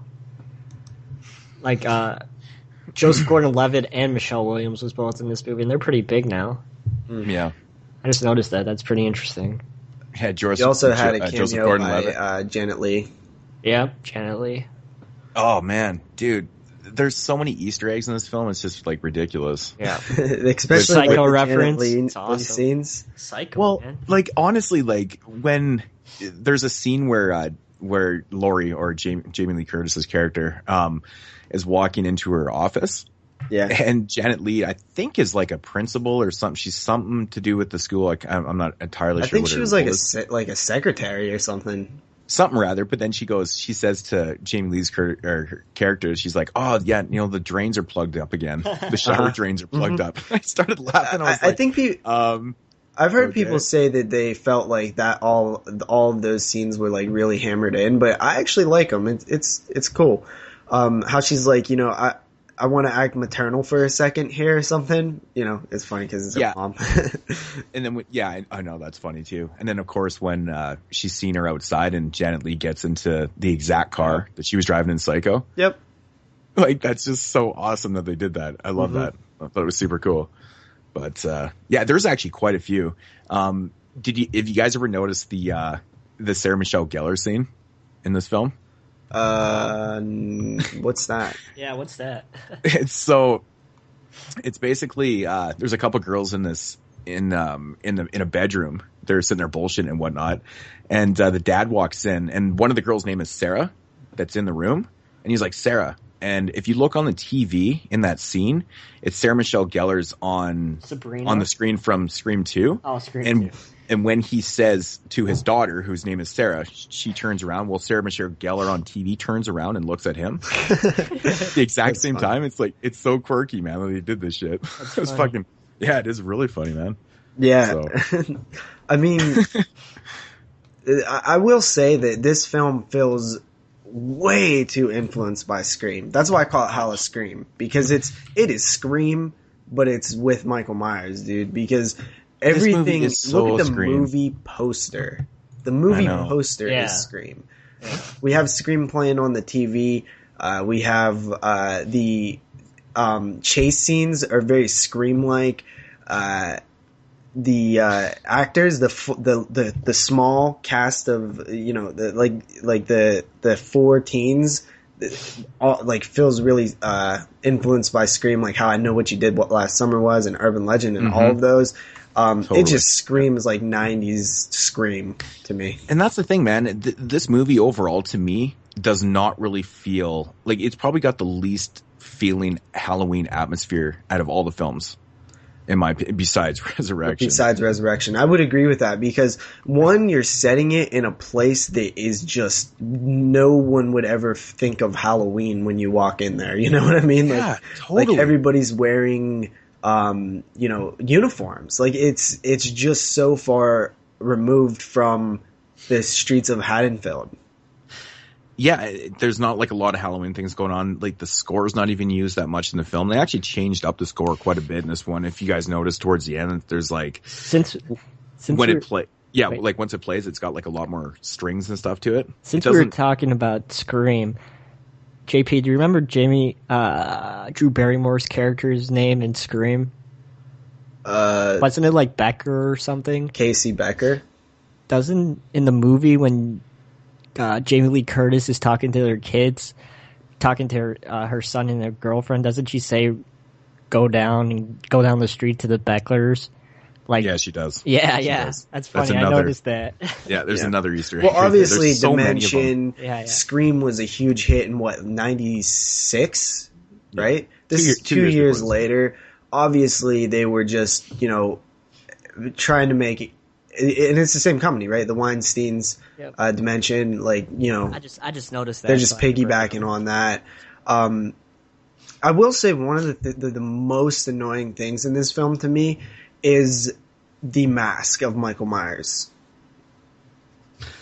Yeah, it's definitely not one of the better ones. Well, that's for sure. Did you guys notice the CGI mask that they use? There was CG in there. Yeah, I didn't even notice that. You did not know, dude. It's for a brief second. You know the kid up in the kitchen, right? Yeah. When he turns around and Michael Myers there, the entire mask is CGI. What? It's only I'm telling you, right after this podcast, go back to it, fast forward to that scene. The whole mask is CGI, not just like a piece of it. Like they CGI'd a mask over his head. Okay, now my question is, why would they have to CG a mask? Yeah, well, from what I understand, they had like 7 different masks that looked different in the filmmaking, and they couldn't decide on which one to use. So like, there's like huge problems with the production and the mask. But my main problem with it is the eye holes. They're way too big because you can literally see his cheeks and stuff. Like his totally. Cheekbones. It's annoying to me, man. I hate the mask in this one. It really bugs me. I don't understand why they can't just keep the fucking same mask, man. That is something that really annoys me about this. It's like, why can't they? Why does he change the mask? Where does he find them? It's like, why can't he just keep the same fucking mask? Well, it also, not even him, like the character, but I mean like the production. Like why can they never seem to like, get a good like a good representation of the original mask, right? I mean, in Halloween 4 you have that like slick back hair one, and then Halloween 6 it looks a little more gray. Halloween 5 it's really white or something. It's like H2O. The eye holes are too big and it looks a little skinny. I don't know, man. It's something about the. It is odd though. It totally is odd. Yeah. But. I don't know, man. This movie right here, I think I used to, care for it a lot more than I do now. I think I hear everybody praising this movie. What this movie I find is, I just don't find that great, man. To be honest, it does not feel like a great atmospheric Halloween film. In the first hour of the movie, there's only like a couple scenes with Michael even in the film. Yeah. For they didn't utilize Mike a lot, so they don't have that, that Halloween type slasher, feel to it and stuff. It's just a lot of other things going on in this one, and it's kind of lackluster. I mean, there's like no body count in this film. Most of the kills are off screen. There's and the last half hour is just Bluray and Michael battling it out. Yeah, but that's what it's all led to, right? I mean, you have these two characters who have had so much history. Yeah, but the first hour of the movie's like, it doesn't feel that great. You know what I'm saying? Like, I understand that final product of this film, what they wanted to do with, completing this trilogy of, the Halloween story, whatever you want to call it. It makes sense. But everything leading up to it, it doesn't work for me that well. See, okay, well, I think that you just have an issue with the characters mainly, and I think that's probably like what mainly affects I'm your saying this liking movie doesn't feel like a Halloween film at all. Like, yeah, I don't think that they utilized the like I said, like the score. There's like really no atmosphere. It's the first time that we see a different setting, not in Hadenfield too. Yeah, and I think that's like the main problem here. Like the score, the actual use of the holiday Halloween. But to me, this film was more about the confrontation between Laurie Strode and Michael Myers. I do agree that the setting really does throw it off, but I think the actions of what's happening with the kids is no different than what was happening in the other Halloween films, and I do agree that it doesn't feel like a Halloween film. But I'm willing to accept that, and that I think that the battle between Michael and Jamie is awesome because we never see somebody kick Michael's ass. Like we finally find somebody who has enough experience with him and enough, maturity to kind of not be the scared teenager anymore, the person who's tired of being scared. And I think Yoon's guys are really undervaluing that whole dynamic of the film, because that's what this film's about. Okay, but yeah, that's the end of the film, right? I'm talking about like everything leading up into that point. Just generic. Feels generic. It feels very generic. It's slow. There's not a lot going with the on. Kids, yes, is generic. But the stuff with Jamie Lee Curtis isn't. It's all character development. Maybe. Do you guys not like the character development? Not exactly. To be honest, I find this movie completely overrated. Like I'm like, I know I'm not even playing devil's advocate here. This is true and honest.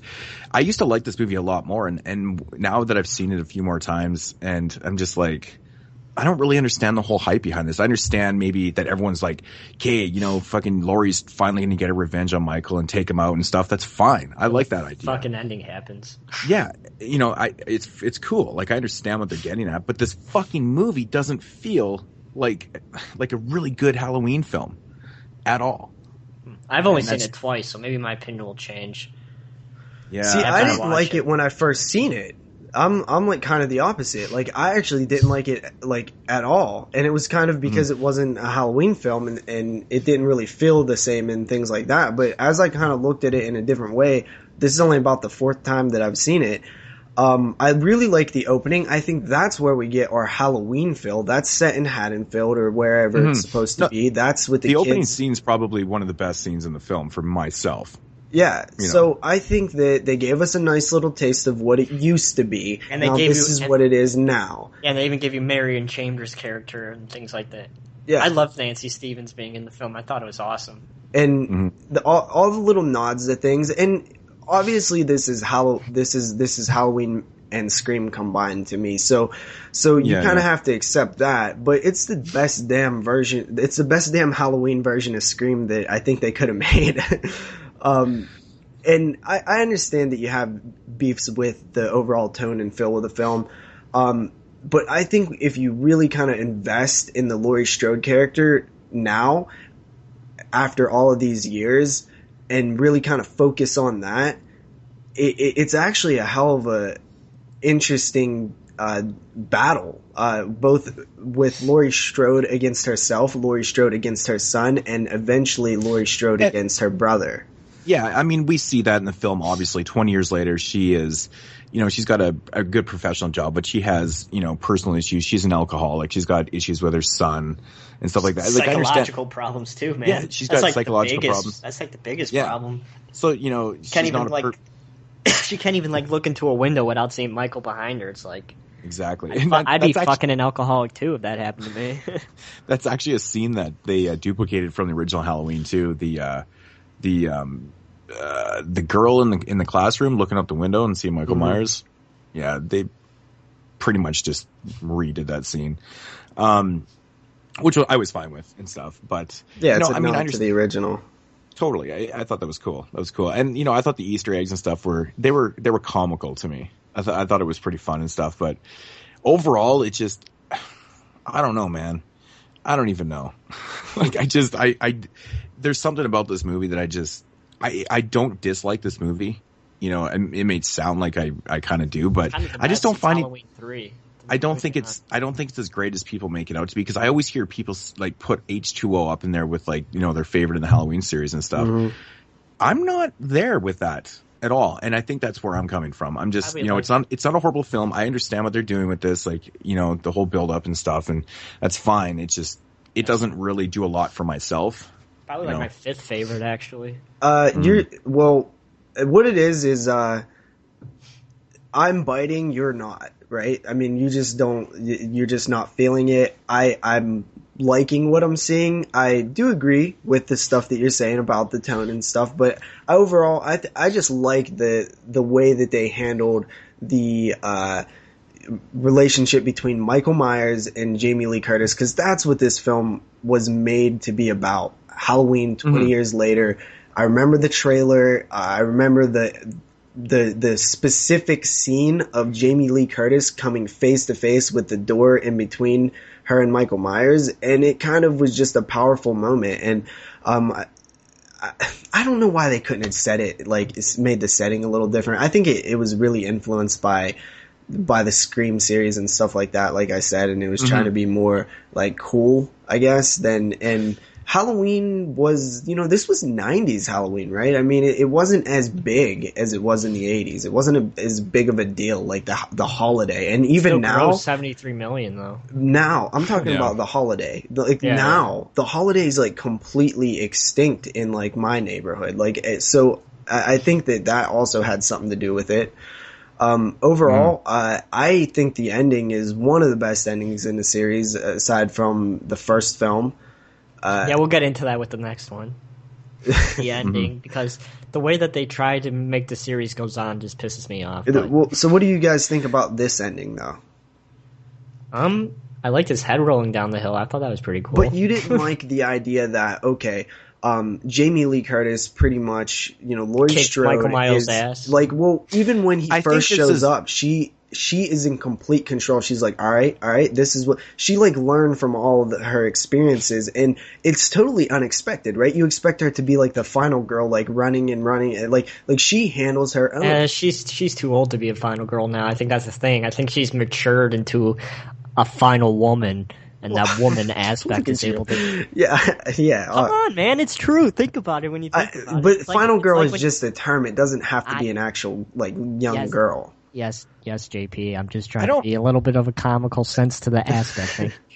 I don't mind. Like, the ending, I think is appropriate, and I think that's pretty much what you would expect from to finish up the Halloween series kind of deal, right? Obviously, Laurie killing her brother, but supposedly. I don't know, man. I have to say that when Michael kind of shows a little bit of remorse there, or I don't know, maybe it's my opinion that he's trying to do that. I don't know if you guys agree or not, but I think it comes off a little corny. See, I think, I don't know, man. I'm looking at it like he is somebody who has been doing something a long time. He's been on this constant goal of trying to track down his sister and murder her and whatever. And I think he's just realizes that like it's over, and just kind of reaches out to the only thing he knows. Like, I don't think he's doing it in like a sentimental way. I just think he sees her and he's like a zombie almost, right? Like that they're just reaching out to the only thing they know. It was done in I think it was more done from Jamie's point of view as like this sympathetic thing, because it is her brother and she's more human than he is. I think he was just kind of like almost like a dog, like how you see him tilt his head, where he was just reaching out in the moments of death. No, that's what I'm saying. Like how he tilts his head, where he's like the human element of him is gone. I think he's just like trying to reach his hand out, like just reaching to the like instinctual. Maybe I don't see it like that. I see it kind of out of character a little bit, like, hey, give me a hand. I'm trapped between this tree and this fucking truck. I don't think he ever was, like, I never interpreted it as like he was reaching for her to like save him or anything. I think he was just about to die, and he was just doing the only thing that anybody does when they're about to die. I mean, you can look at it like, the way I've heard it from like people is like he's reaching out to ask for like, oh, I'm sorry what I've done to you, which is like, that's total what bullshit. I said about the remorse thing. Like, I mean, yeah, I know. I think it's like up for interpretation. He would never say he was sorry. It's like, really? Well, I've seen other people say where he's trying to trick her into helping him and shit like that. Huh. That makes more sense. Yeah, that makes more sense. No, yeah. I think that makes. I don't even want to think of that. But I mean, it does though. Not for Michael Myers, helped though, her. man. He's not a like cunning person. He's not like he's not like Jigsaw or something. Like he's this. Like, he's the shape. He's the boogeyman. He's the person who's going to. He's that same person that would never put white sheets on his head and put glasses over top and stuff. And yeah, well, but we've said that is uncharacteristic of him, right? Yeah. I know. I'm just fucking around. Yeah. But no, like also the whole thing with Jamie, she stabs him to death, right? Or so we think. And normally in any other film, that would be it. But no, she has this this weight and this experience with her where she's like, I'm not letting this happen again. I am fed up. And she steals the ambulance via gunpoint, which totally fits to me like this crazy woman who just like cannot let it go until she's finally 100% sure that she killed him. You know, steals the ambulance, and like I love how that scene plays out. And I kind of that does make sense though. But I mean, it makes sense because wouldn't she's had happen enough. that way, right? Like normally, Totally not. Films don't do that. You're always like, well, he's not really dead, but the characters don't realize that. But she fucking realizes that, and that's why I give this film props, because I really like how they handled Jamie Lee Curtis's character, Laurie Strode, and I can see how it could come off corny, that scene, because I think the more you watch it, the more you can feel that way. But I remember when I first seen it, it was way more powerful than this time seeing it. So I can see how maybe it would kind of rub off and just become kind of like a joke at a certain point. Especially but if also we got to look at, we know that resurrection happens. So if that really was the end, I think it was a very, perfect moment between brother and sister, brother being a maniac. I do agree. The beginning of Resurrection really does hurt H2O a little bit. It's like... Yeah, that pisses me off. We'll get into that. But yeah, I don't know. Did you guys notice in this film, man, just taking it back? I know we're at the ending right now, but this movie had like so many fucking jump scares in this one. Was it just... Was Halloween all over again? That's like... This one has lots of jump scares, and I was like, holy fuck, man, what's with the jump scares in this? I don't know. Yeah, it just seemed like it was happening a lot more than it should have. 90s Scream thing, dude. I don't... Yeah, man. Fuck, I know. It was actually getting on my nerves a little bit. I'm like, another one? I'm like, I'm going to have a fucking heart attack. You know what? The biggest thing that I've took away from this conversation is that you guys have never seen the CGI mask, because it's going to blow your fucking mind when you look at it. It's I must have just not even realized. No, literally you can blink and it would be like gone. They said there were scenes that they had to do it on, which is like, there was multiple places. I think there might be, when she looks out the window and his face is like behind that thing, I think that, the girl in class, I think that one might be CGI too, but I'm not sure. That's funny. Yeah. I do like the scene, I think when Laurie gets into her car. I think it's when she gets into her car and she turns on the radio and it's playing the Mr. Sandman song. That song's been utilized through, 4 of the films or something? Yeah. No, it's cool that they keep using that, because it has like that special feel. Like when I hear that song, I think of like Halloween. Mm-hmm. Like I always do. And so I like the fact that they keep putting that in there. It's kind of that reminder. Can I just read a little tidbit here that I'm reading on Wikipedia? It says the Halloween comic book series published by Chaos Comics in 2001 bridged the continuity between Halloween, The Curse of Michael Myers, and Halloween H2O, but in doing so made the plot of Halloween Resurrection impossible. So I guess there's a comic out there that bridges the two together. You know what's crazy is those comic books that come out based on these films have way better continuity than any of the films. Like they really work hard, and even the Freddy versus Jason versus Ash and stuff. Yeah. Like how they connect Jason Goes to Hell because the Necronomicon's in the basement of the film, which is pretty cool, right? I mean, that was a cool way to tie it in. Yeah, it's a good comic, man. I actually have that.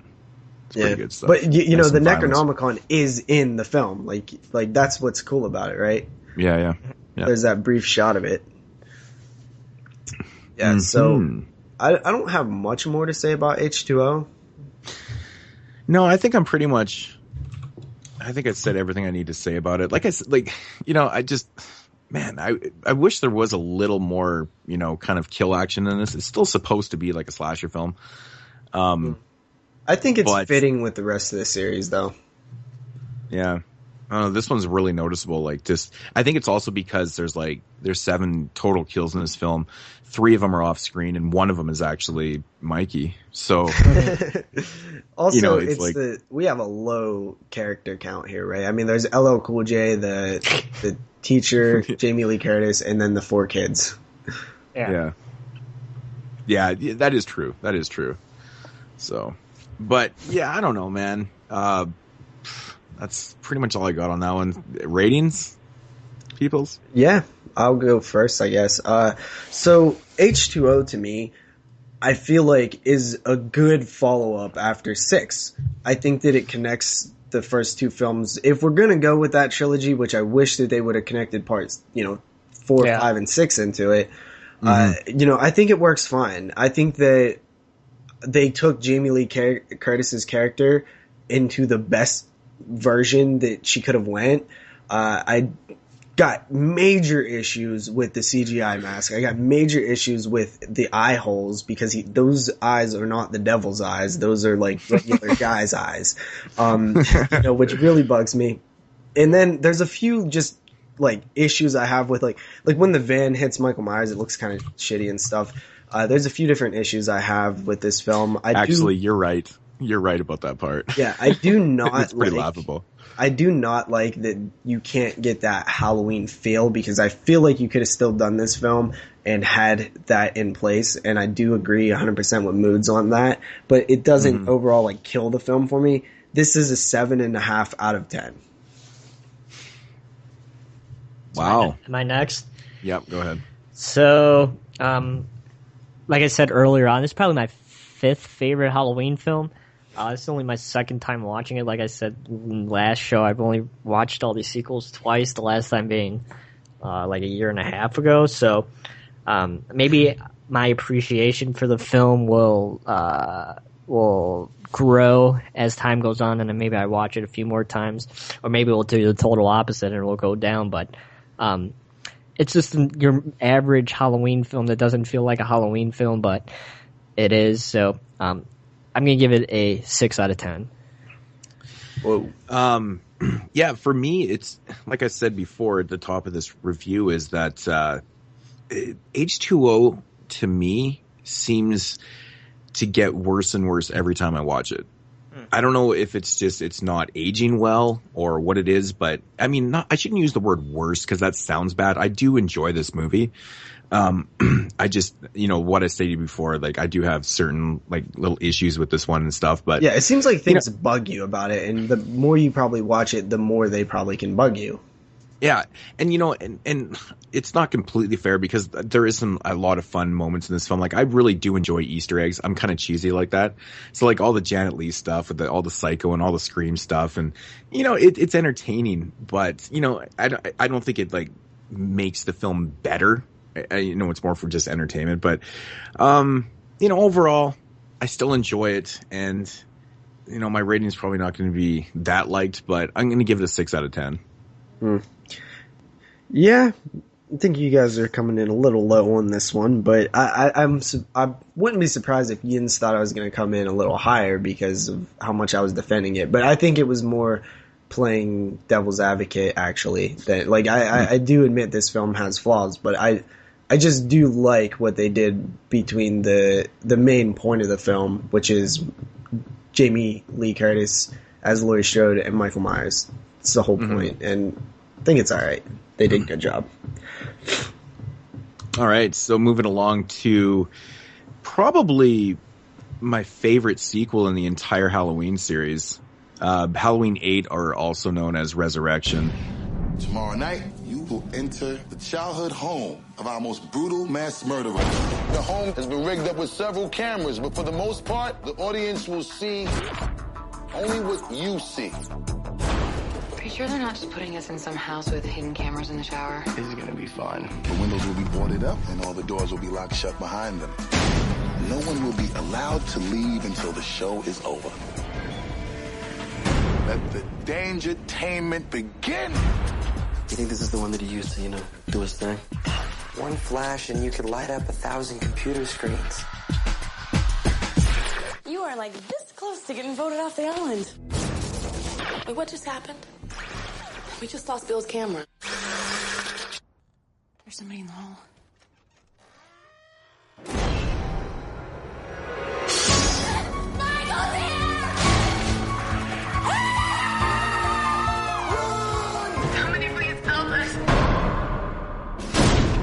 Michael, I knew you'd come sooner or later. What took you so long? Trick or treat, mother. Anyone want to give some? I couldn't even. All right, I could do this one. I couldn't even get it out without laughing. Come on. All right, you want me to do a JP? If it's too painful. Go ahead. All right. So Halloween Resurrection from the year 2002. 3 years after the offense of the previous film, Laurie Strode has been sent to a psychiatric hospital after it is revealed that she beheaded a paramedic instead of her brother Michael. The paramedic had located the body of Myers in the diner hall of Laurie's school. After the paramedic tried to grab his mask, Myers attacked the paramedic and crushed his larynx so he wouldn't cry out and forcibly switched clothing and his mask. Zoe drives the coroner fan out of the school. Myers, in the paramedic clothes, walks out of the Hillcrest Academy school grounds and slips off into the woods, going into hiding for the next 3 years. Okay, I think so much trouble getting through that, as you guys could probably hear. I think we got to start with crushed larynx. Really? Yeah, like he couldn't take off his fucking mask and say it's me. Oh my god! Right, what a fucking idiot.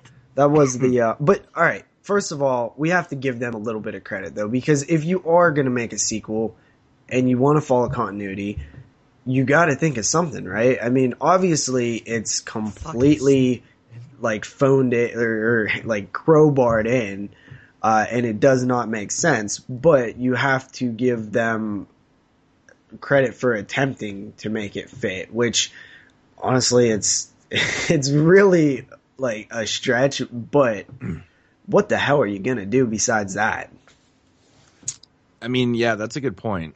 It is a good point, but it doesn't make it good.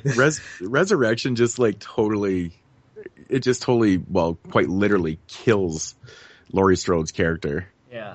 You know, like just the way they take her out, like in the beginning of the film, is just like I said, when we were talking about Jamie Lloyd, man. It's like you kill this character that you gain this connection with right off the bat. I wouldn't have had an issue with it if it would have happened in H2O, right? Like, because if she would have been the one who dies in H2O, I would have been fine with that. But doing it this way, you can tell they wanted her in the film, but she didn't want to continue to be in the film. So you can really just sense that it was like part of the contract, like kill me off and I'll come back and do another one, right? Like you can feel that the way that it was done. It's like you have to get it out of the way. Yeah, because she's killed off like in the first 10 minutes of the film. Not even so. Which I'll honestly say is the best 10 minutes of the movie. You know, it's funny because I literally said the same thing too. Like the first 10, 15 minutes of the film actually kind of feels like a legitimate Halloween film. It's not bad. It's got some pretty good atmosphere. It feels like that, you know, what you would expect from a Halloween film. Yeah, until Busta Rhymes shows up. And, well, that's after the first 10 minutes. I know. Yeah. But yeah, the first 10 minutes it's actually pretty good. Best scene in the film is when the guy in the, room is chanting off like serial killers and gets to Michael Myers and Myers hands him the knife. That's the best scene in the whole film. That's pretty sad. Yeah. Do you guys like that scene? That's awesome, man. That's totally awesome. Yeah.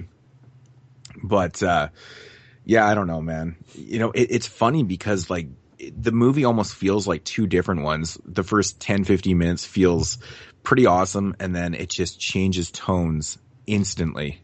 You know, it just gets daytime pretty much. And then the story of Resurrection happens, and it's just an abomination. Worst characters in the series. Oh, God. Everybody in this movie is so fucking bad. It's just so like the dude from American Pie. Oh, he's such a fucking pussy. Tara Banks, man. Tara Banks. Tara Banks, Busta Rhymes, the dudes that are they're on the computer at the party and stuff, like all those little fucking idiots. Oh my god, those guys are so terrible. Dude, you know what sucks, dude? Because I like Busta Rhymes, and this movie makes me just, I know. Why Busta Rhymes? I don't get it. Postmaster P. Postmaster P. Your best friend. So we have this 2002 technology of live streaming the Myers house. Oh my god, dude, that shit is so damn gimmicky. It's not even gimmicky. It's just gimmicky as it just possible. It just feels like the era. It just feels like 2002. It's so gimmicky, but even in the film, they're even kind of kind of, poking jabs at it too. It's just the whole idea is fucking ridiculous. Are they poking jabs at it? They are, because Busta Rhymes is because the people that aren't. I mean, say Busta Rhymes, I laugh. The people that go into this house, at first they don't even know that it's going to be all set up and stuff. And then Busta Rhymes admits in the film, his character admits that everything was placed in this house. None of the stuff was actually, the Myers shit, from the house and stuff. So I'm just like, what the fuck? I'm like, this is retarded. Yeah, but that's just how most reality shows work. So I don't think that they were just following the formula. Yeah, but it was just stupid. It was done so poorly. It's just the fact that they're trying to pull it off and be all serious. These people are going into the Myers house. It's been untouched for fucking 20 years or whatever. And all of a sudden it's no, I put that there. Yeah. It's so fucking dumb. It's so dumb. It's also dumb that this kid, Jesus Christ, dude, the end chase scene in this film is so awful, with the kid texting the girl because he's watching her, and that is a big part of the film, is that's her love interest. My God, it might be one of the worst relationship building development ever in a film. Oh. At the end when she's thank you, Barker, or whatever the hell his name was. On the camera, when she's getting interviewed or whatever, one of the worst lines ever. Fuck. I think everything about this movie is just horrible. Is there honestly anything good about this movie? If you watch it in a so bad it's good way, there are some moments. But it's painful to do, though, because it's this is Myers. I don't want to watch it in a so bad it's good way. Dude, you know what scene I fucking is torture to watch? The scene where when Mike Myers, or when Busta Rhymes dressed up as Mike Myers. Yeah, that's the scene I knew you was gonna say, because dude, that scene is fucking. Well, I was getting mad, dude. This movie's so bad, it's actually bad. Oh, fuck. Yeah, it's frustrating. I actually hate this movie. It's actually a frustrating watch, right? Because you're seeing them ruin your beloved icon. And let's take that scene and kind of dissect it a bit. Busta Rhymes is dressed up as Mike Myers. Meanwhile, Mike Myers is dressed up as Mike Myers. But Busta Rhymes thinks that it's somebody else who is a worker of his, and he's yelling at him because he being Busta Rhymes wants to play Mike Myers. So he's going to ruin the scene. What you're doing there is completely taking all the fear and power away from your villain. You're literally neutering your villain right there by making a joke of it. Mm-hmm. That is the biggest no-no in what the fuck are you doing? Why would you do that to Michael Myers? I understand with Freddy because he's funny. He started getting jokey, right? So you're not necessarily completely neutering him when you have him riding a broom, because he's fucking batshit crazy anyway. He's comedic, his character is. Michael Myers is not. He is not saying that, Freddy 6 is good, that they did that, but I'm just saying it's different. When you have Michael Myers, who is this all evil, all devil's eyes guy, you cannot have him being the butt of a joke. Yeah. Busta Rhymes. Oh man, I'm really, really trying to find things about this movie that are, redeemable. There's not much, dude. There is nothing. The first 10 minutes. I mean, besides the first 10 minutes, right? You take the first 10 minutes out of this, and it's just the worst. One of the worst movies. It's fucking horrible. It's worse than the Hellraiser sequels. It's I wouldn't get that far. Really? Who the fuck greenlit this script though? How did they think this was a good idea? It's just made money. Shit. It's so bad. I'll tell you in a second. The thing that I don't understand is that Rick Rosenthal directed this film, who directed the sequel, Halloween 2. We got Sean Hood wrote it, and he wrote other masterpieces like Cube 2, Hypercube. Oh man. Oh my God, really? Cursed, The Crow, Wicked Prayer. Oh, these are the worst films. Conan the Barbarian, that came out in 2011, and Hercules, the new Hercules movie. Wow. Yeah. Man, what masterpieces. He wrote Cube 2. No wonder why the movie's fucking shit. But Rick Rosenthal, he had like nothing to work with in this movie. Like the script is fucking horrible. Like you can tell. Don't go defending Rick Rosenthal because he didn't do a fantastic job directing to begin with. Well, I mean, like I said, it almost feels like two different movies. The opening first 10 minutes feels like like a good film, and then he had to work with the rest of the script. Yeah, but man, terrible. Like the whole found footage angle thing, right? I mean, because it's kind of like that. This is the closest we've seen to one of our icons, our top 3 icons. Oh yeah, man, the technology that they try to use in this is just so fucking stupid. Yeah, because it's even at the time where you couldn't really do this, so it's even more annoying, right? Like like you couldn't really like stream with like these cameras, like wireless cameras on people's heads. Like you couldn't do that back then with 2002 internet, right? Yeah. No, so it's even more annoying. Now I want to pose this question to you guys: do you ever see them making another sequel based off this, taking place right after this? Hell no. Hell no? Do you think they're just going to follow the Rob Zombie They're sequels? Either going to do that or they're going to reboot it or they're going to kind of just like do a, just a separate story type joint.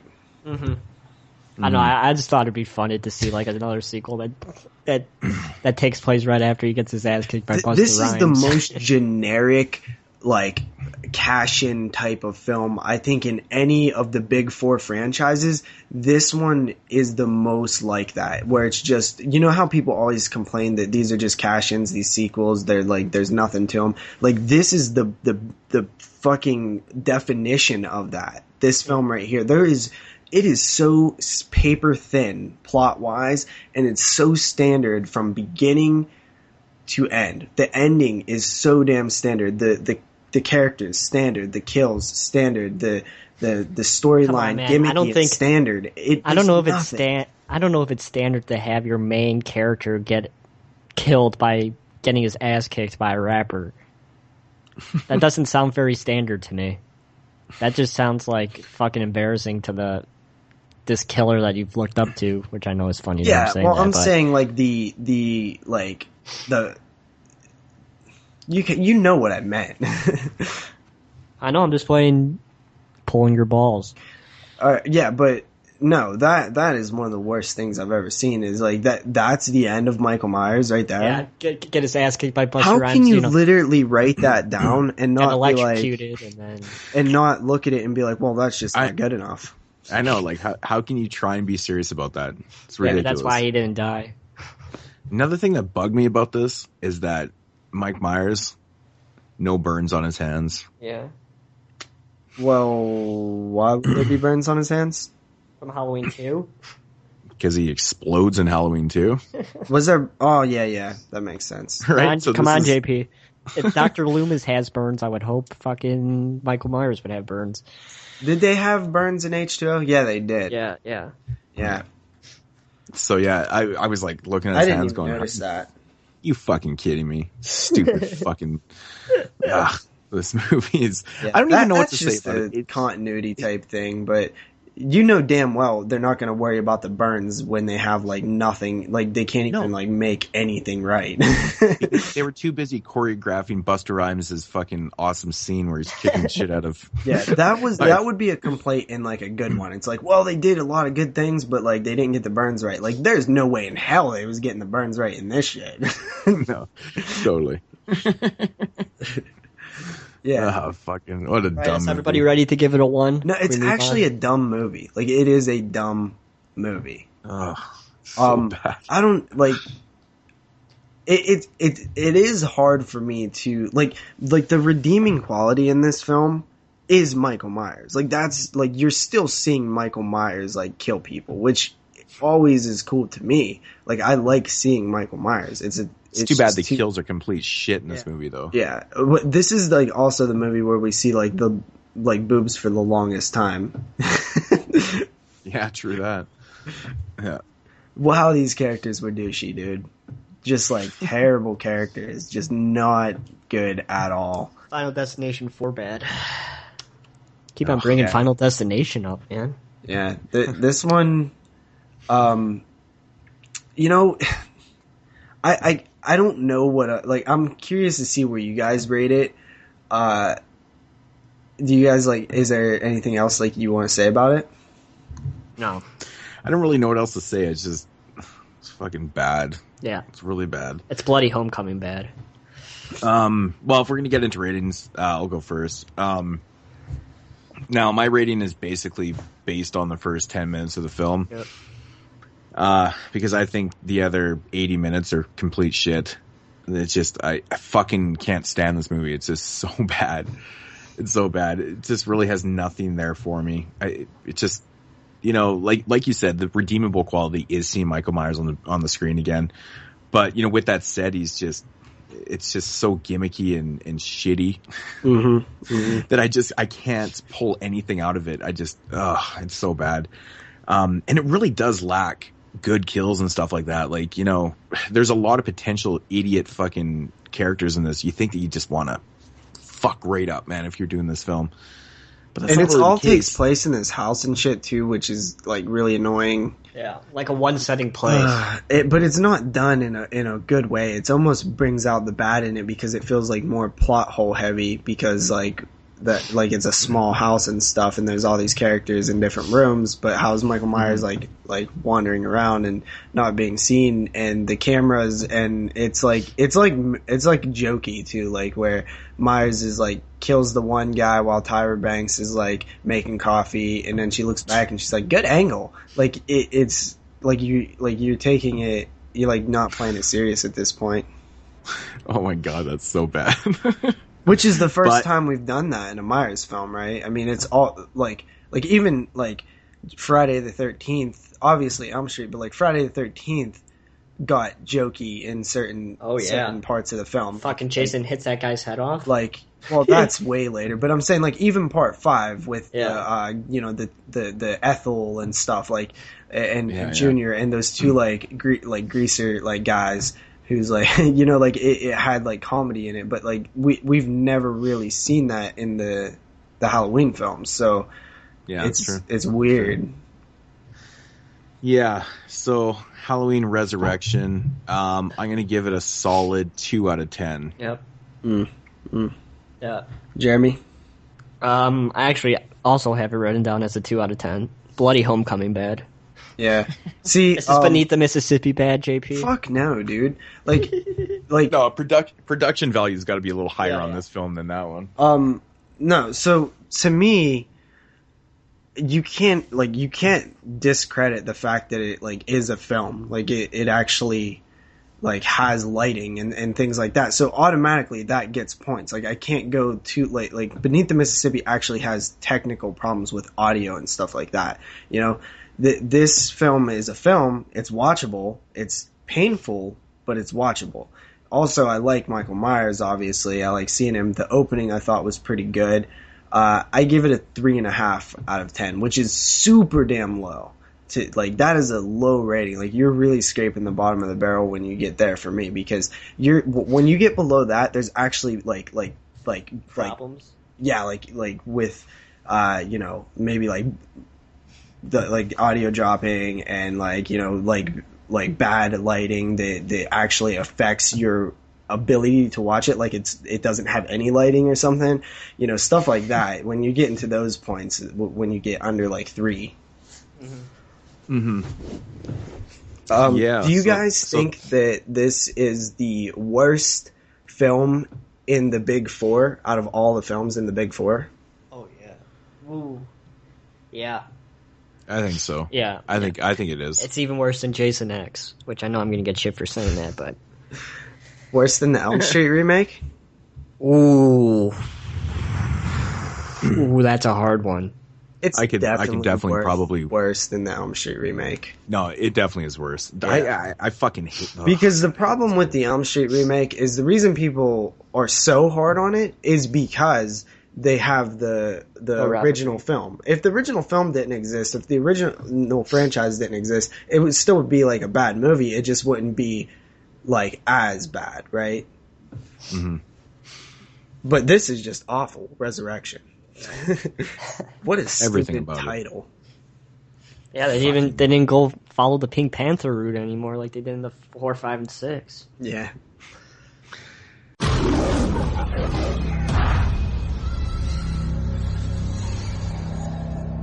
Inside every one of us, there exists a dark side. Most people rise above it, but some are consumed by it.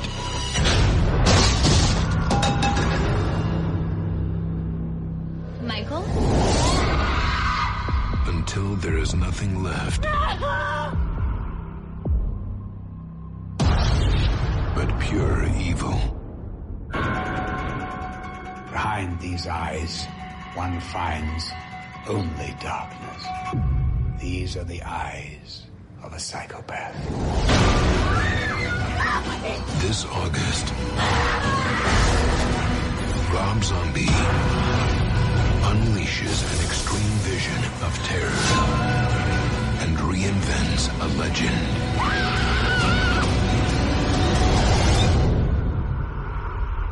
Halloween.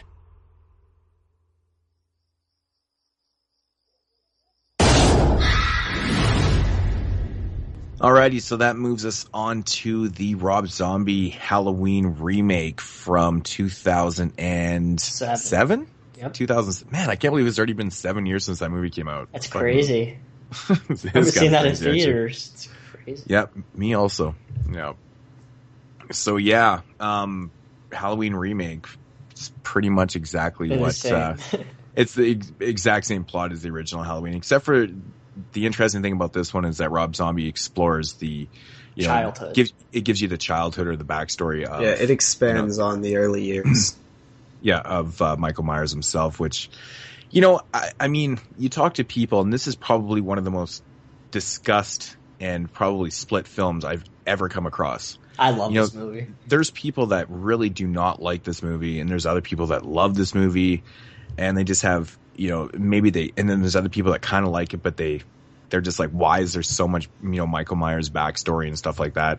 I personally love the first hour of this film. I love the whole backstory and the look into Michael Myers' family and, him and Loomis in the sanitarium and like all that type of stuff. I really enjoyed it. I think it's cool, man. Well, that's actually one of my only criticisms of this film is that the beginning part, when it's Rob Zombie's film, shines so much. And when he starts making John Carpenter's film in the second half of the film, that's when it declines a bit because he's then taking somebody else's work. It's very similar, right? The second half of the film is very similar to John Carpenter's film.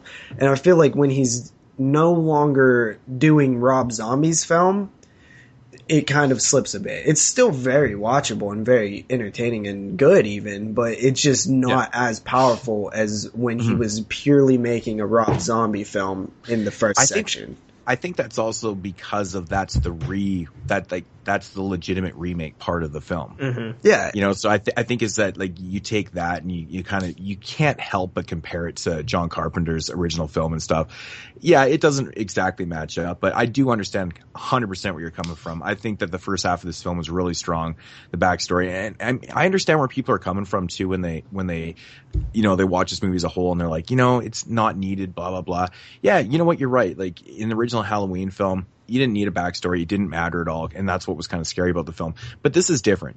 Well, let me ask you something. We're trying to explore this Michael Myers character and kind of give you some insight to what it was like as a kid and stuff. I think it really works.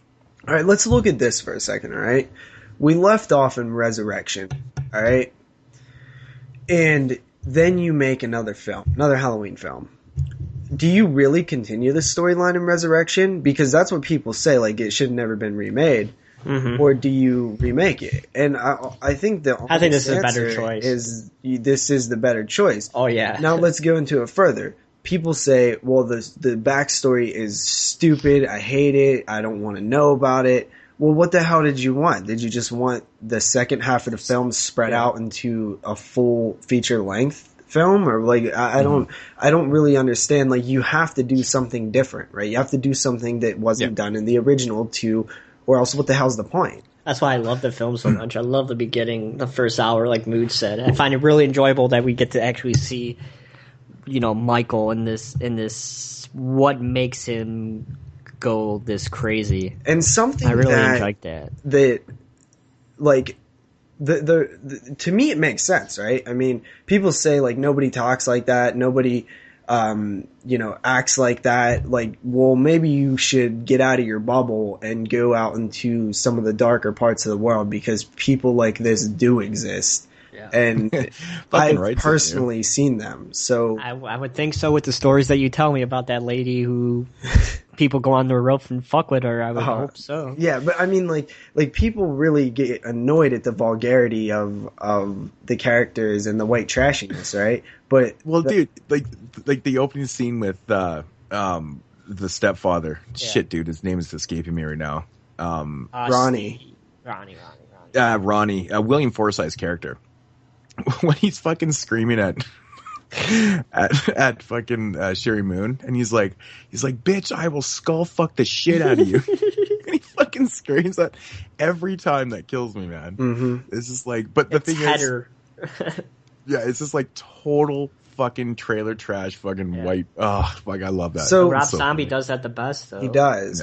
Yeah. But see, so you have the original film, and we're gonna do a little bit of comparing, I guess. Why not?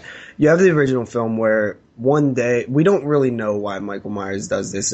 Apparently, from the very briefness we get of his family, they seem like a regular, like white picket fence style family, right?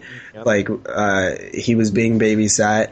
The sister seemed pretty normal. She was, a teenage girl. And Michael seems like a pretty normal kid who just, like, stabbed his sister, right?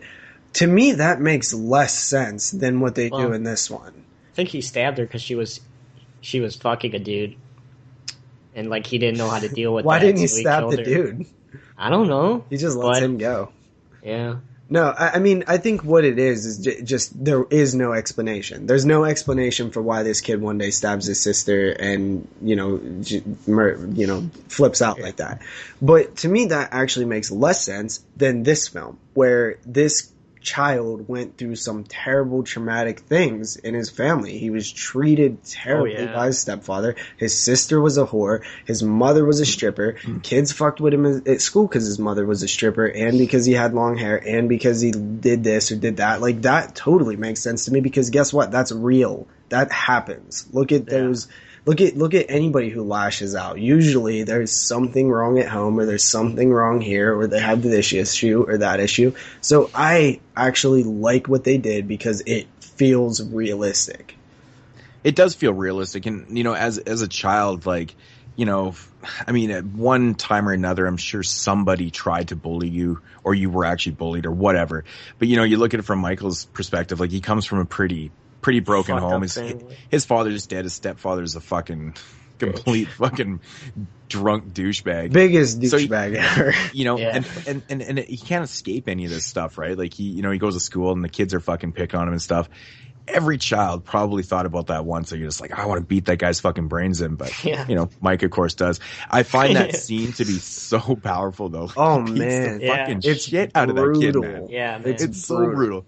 And one of my favorite things about that scene is that he just so nonchalantly throws away the stick. Yeah. Just kind of throws it over and just walks away like nothing happened. I'm just like, holy fuck. And you know what makes that scene powerful to me is because, all right, the kid is a douchebag, right? I mean, he is a complete dick. Like, he's a foul-mouthed little... He deserved it. No, but... normally you would feel that way, right? As he was getting killed, you'd be like, oh, well, he's a dick, he deserved it. But even though as much of a dick as he was, I find that scene to be, like, powerful because the fact that you still feel for the kid, right? Well, he says he was sorry. Yeah, like, that's why it's sad. Even though he was such a dick and stuff, he didn't deserve all that, right? So to me, that if you can take a character who you should want to die and make you feel sympathy for him, then that's powerful. Yeah. Yeah. But I don't know, man. I really like the elevation, with the Loomis character and Michael and stuff, and just the mass building, like everything just kind of goes together so well. Mm-hmm. You know, like everything just kind of flows perfect up until it does. And I think that it makes sense, right? I mean, one, you take this like kid who had it up to here with the way his life is, and he snaps and kills people. So he gets sent to the mental hospital, which arguably could have done more damage to him than would have happened if he just was, you know, continued to be placed in like a foster home or something. Because the idea of him being trapped in the walls and the, you know, not seeing his mother, who that relationship is interesting because it's truly the only person who actually cares, loves him, right? Yeah, and it's kind of, we've seen this before with like Norman Bates and a lot of serial killers that have mommy issues. So I think that makes sense. That's the main thing that we learned in my women in horror class. Spent like 2 whole weeks talking about mommy issues. But so you just see him kind of get worse and worse as time goes on because he's away from his mother, and eventually she stops coming, period, because she's no longer alive. Yeah. And you can see Loomis just being completely invested in trying to figure this young boy out, and it doesn't do him very much good after so many years also. I really, really like all of this that's going on in the opening of this film. And I felt so bad when he killed Danny Trejo. Yeah. He was so cool to him, and he's like, fuck you. Well, I think I think it's good for the character of Michael Myers, though, right? It is, because it just shows that he just does not have a soul. Yeah. You know? This guy's been looking after him for 15 years, and he just kills him like no fucking tomorrow. Yeah, because it's pretty brutal. Young Michael Myers might have spared Danny Trejo like he would have spared the baby, right? Mm-hmm. In the original, like the opening, like he spared the baby. He might have spared Danny Trejo, but as he becomes more soulless and that part of him left long ago type Michael Myers, he has no more connection to like morals or anything once he becomes Tyler Mane and shit. Yeah, who's a big ass motherfucker. I've met that guy. Now I also hear people say that they don't like that they chose such a big person to play. Like when I met him and I stood next to him, like I was up to like his middle of his body. He's fucking huge. How do you guys feel about that? I have absolutely no problem with it. I think it's just he does an alright job. It just kind of adds to the character, man. He's just fucking just a monster. Big and, just literally a monster. Yeah. I actually have no beef whatsoever. I mean, I think Michael Myers works as just a average everyday guy like in the first film, and I think he is intimidating and works as like this hulking giant in the remake. I think they both can work, and I like them both about the same. Yeah. Yeah, I really like the music cues in this film too. There's the scene where Michael's just finished trick-or-treating, and he's sitting out on the front step there, and he's eating candy and whatnot just before he's about to go and kill his family. But the music cue with Love Hurts comes in there. Yeah. And it basically says everything, right? Like he's really just suffering. Like his mom's gone. He just feels like he has nobody and stuff. I think that's just a perfect song to have playing. So. But I love the scene though too when like he goes inside and he's kind of like super bummed out and he's kind of eating candy and stuff, and then he just gets up from the table, goes. Yeah, he's like flicking his candy corn and stuff, like, and it just that little thing like kind of makes characters feel like real. Normal, like real, and like because he's just sitting there bored, which is exactly what I might be doing. I might bite a piece of candy corn and then flick it like as a kid, like. I love that type of stuff. Yeah.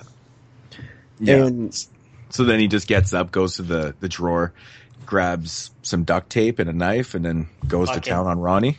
Fucks Ronnie up. When he slits his throat, I was like, that's fucking awesome. Like the blood just like squirts out like everywhere. It's so awesome. Because it's like that asshole deserves it. He's like the dad in Halloween 6. It's like he fucking deserves to die. I think the dad in Halloween 6 is actually worse. Yeah. Because this guy looks like a douchebag, sounds like a douchebag, but that dad is like a regular, like normal member of society, which makes it like way worse, right? Mm-hmm. Like this guy is like from the gutter. Like you expect him to be a trash bag, but you know, the upstanding businessman. Come on. And the kills when he kills his sister's boyfriend, it's so brutal, dude. Every kill in this movie is brutal. Yeah, like I've noticed that when I was watching it. It's like this totally screams Rob Zombie, how brutal it is. Oh, I know. Which, in my opinion, kills should always be brutal because it is a brutal act. Yeah. Mm-hmm. You know, and I think people sometimes have a problem with that, where like they're almost like it's no longer fun for them. Like I think certain people have this dilemma where they want everything to be spooky but not too spooky, or like, you know, like scary but not too scary, or, you know, hardcore but not too hardcore.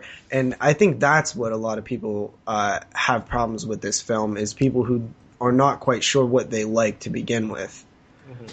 Yeah, it's a really good point, man, because I mean, with this type of, you know, subject matter that we're dealing with here, like these kills should be like that. Exactly. You know, as Vishy. I think it's portrayed perfectly, and I think Rob Zombie pulled no punches in this film. He did exactly what the character probably would do. Yeah. Right? And he put it on screen, and you know, if you like it or not, you know, that's for you to decide, but I think it works perfectly. Like, it's the viciousness of what he's doing needs to be portrayed on the screen. And that fucking baseball bat kill, dude, he fucking hits him like 20 more times. Yep. Like, it's just brutal, man. And the way he cuts it, it's like he cuts it right after, like right when he's about to hit him. So it's just like, it's that much more relentless. Yeah, and fucking awesome. I really thought the kid who played Michael Myers did a fantastic job. Yeah. Yeah, what's the story with, you know, the beginning of Halloween 2 and not having that kid back? Well, he just got huge. I think he just got so different, like, in size. Oh, I guess it is because it was right around like puberty, right? I mean, like, he just completely morphed. Yeah, I guess you kind of have to have the same person, right? Considering it's, you know, you can't have him age. So, well, actually, you can, right? I mean, not when his mother was still coming around, I guess. So yeah. Well, yeah, because when his mom was there, he needed to be looking like he was still that young kid. Yeah. But so there's one other huge problem I have with this film, and it's I guess it's depends what version you watch, right? And it's the rape scene. Yeah, I was going to bring this up. Which is in the unrated version, yeah. It's in the unrated version. Sometimes I feel like Rob Zombie has these it didn't need to conflicts where he almost, I think he feels like people expect him to do certain things, like to go like, you know, really hardcore and extreme levels. And I think sometimes it kind of like confuses him, and he makes choices that maybe he's doing based on how he feels people expect him to do things. You know, it didn't need to be there. Like, I 100% agree, but it doesn't it feel like he just put it in specifically to be Rob Zombie, like hardcore? Yeah, I don't know. You know, I guess so, but you know, like the original cut, obviously, I watched theatrical in the theater, right, and it wasn't there. No, it's not there. So, you know, my very first impression was, you know, the film without that in there. So watching like the unrated, it didn't really surprise me because it was an unrated cut. Like, there's going to be other shit in there. So, but I do 100% agree. Like, if you have this unrated cut or whatever, it doesn't necessarily need to be there at all. No. But maybe that's why he did it. Maybe he just, you know, putting some other fucked up shit in there. But yeah, it completely does not need to be in the film. Yeah, it just doesn't even. It doesn't add anything. No. You know, it's just like, okay. No, it's not even that it doesn't add anything. It actually, like, is a distraction. Like, it feels like it comes out of nowhere. You know what I mean? Mm-hmm. It's like these two, first of all, we're following two characters who, like, we barely met, right? The guy, that character is, like, kind of pointless. Like, Danny Trejo was the guy who was watching Michael Myers all these years. Like this guy comes in, and it just feels like really forced. Oh man, I don't know. That really bugs me about this film, and that's why I prefer the theatrical cut, because it actually takes me out of the film. Huh. Yeah, I don't know. It doesn't overly bother me too much, but yeah, like I said, I agree. It doesn't necessarily need to be there. So, but it doesn't really affect me too much. I mean, yeah, I don't know. It doesn't bug me like a whole lot. So, yeah. Anything else to say about the first hour of the film? I mean, yeah, I like Loomis, man. Like, yeah, I really like. Just not his typical Loomis. No. Well, something I wanted to add character. to the like no. McDowell. He is a different. He's good, character. but he's a totally different character. I think you couldn't have said it more truer. He's good. He's just different, but he's not as good as that character. I much prefer the character from the original series, but in this world of Halloween, he does a fine job, and the character's fine. But something I wanted to add about the mother-son relationship is, I think it obviously Mikey has all these problems, right? But like we said, his mother is his one person who cares about him. But I think that she even still has major problems, right? And that's kind of what is preventing. It's kind of causing Michael Myers to be this way too, because he doesn't have his mom to himself, and she's making these poor decisions like staying with this asshole and being abandoning her son when he obviously there's something wrong with him, right? But she isn't really doing a good job of helping him through it. So I thought that was interesting too, that it wasn't just she's a good person too. Even though she's stuck with him in the end of things, she also abandons him once she commits suicide again. So she's still a bad mother. Yeah, yeah. And I mean, they really, Rob Zombie, and this is where he takes it into part 2, and he really kind of explores that whole thing with Mike and, the mother and stuff, and the whole white horse thing. But that's where it's stemming from, is the original one and his relationship with his mother. So, but... Yeah, we'll get into part 2. But, the second half of the film. It's like 2 different films almost sometimes, Yeah, it is, man. Part 2 is weird. No, I'm saying the second half of the first film. Yeah, totally. Completely. Yeah, so the first hour of the film basically kind of ends with Mike 15 years later breaking out of the sanitarium and going home. And it completely changes. It feels like it's a second film. And, I gotta admit though, how you said the second half of the film kind of brings it down for you a little bit. Yeah. I really enjoy the second half of the film, and some of the shots that Rob Zombie does in the film too are really good. Really, really good. I fucking love the scene where the girl and the guy that pull up in that van to the old Myers house there. When they're walking through the front door, Myers is standing up on the roof there. Yeah. On that overhang. But that shot is fucking awesome. Yeah. I absolutely love that shot, man. It's great. Well, we also see him get his jumpsuit with a nice little Ken Foree cameo. Yeah, and that brings me to a point, man. This movie has, so many cameos in this film. Yeah, that's what we're talking about. The people that are in this film. Sounds like a Rob Zombie film. But this one's excessive. It's crazy, man. Malcolm McDowell, obviously, Brad Dourif, you got William Forsythe's got a small little part in the film. Richard Lynch is in this film. He's the principal, the guy with the fucked up face. Yeah. It's been Udo Kier's in this film, Clint Howard, Danny Trejo, Bill Moseley, fucking obviously Daniel Harris. Dude, Danny Trejo did a fantastic job with his character, man. Yeah. You can, I think also because Danny Trejo actually was in prison early in his life, right? Yeah. So when he's don't he's a badass motherfucker. Walls get you down. I think he really kind of was coming from the heart. Yeah. Mm-hmm. Yeah, and then of course you got Laurie's mom, or adopted mom, which is Dee Wallace in the film, which is super cool. And then the amazing, I love Ken Foree's part in this film, man. It's fucking awesome. Yeah. I got that double burrito talking back at me or whatever. Man, don't you just love this guy? Don't you wish he was in more horror films? Yeah, man. Totally. Man. Also, awesome. Freaking, we have Sheriff Brackett, right?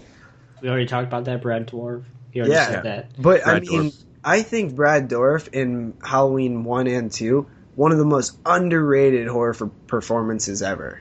Yeah, he's good. Yeah, he's good. He's really... Especially in Halloween 2, he's really good. Yeah. And then, of course... It's probably the best part of the film. Yeah, the the nurse that Michael kills in the beginning of Halloween 1 is Sybil Danning. Yeah. Which is interesting, and her name is Nurse Wynn. I've met her. Yeah, there's many damn people in this film. Yeah, like, her name is Nurse Wynn, which I thought was interesting. Sid Haig, of course, is in the film, too.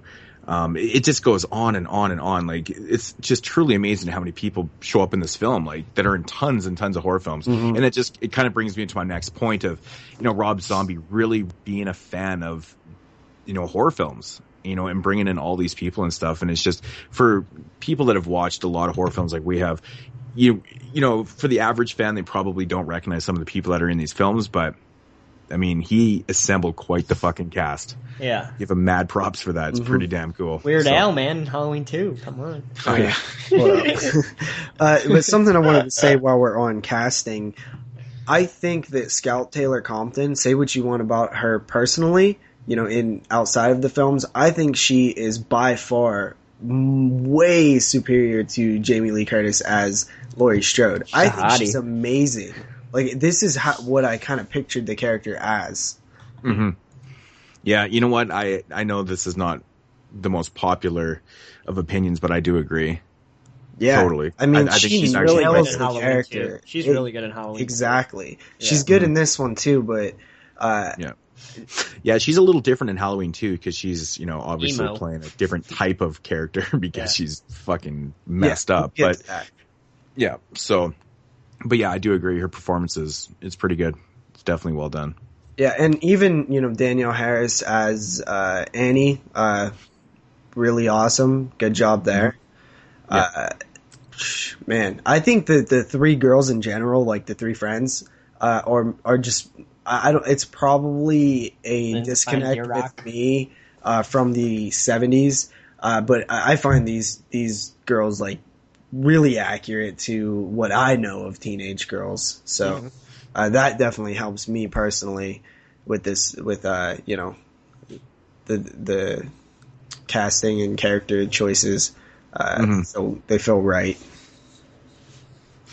Yeah. So getting into the second half of the film. Shifts to Halloween. What are your thoughts on it?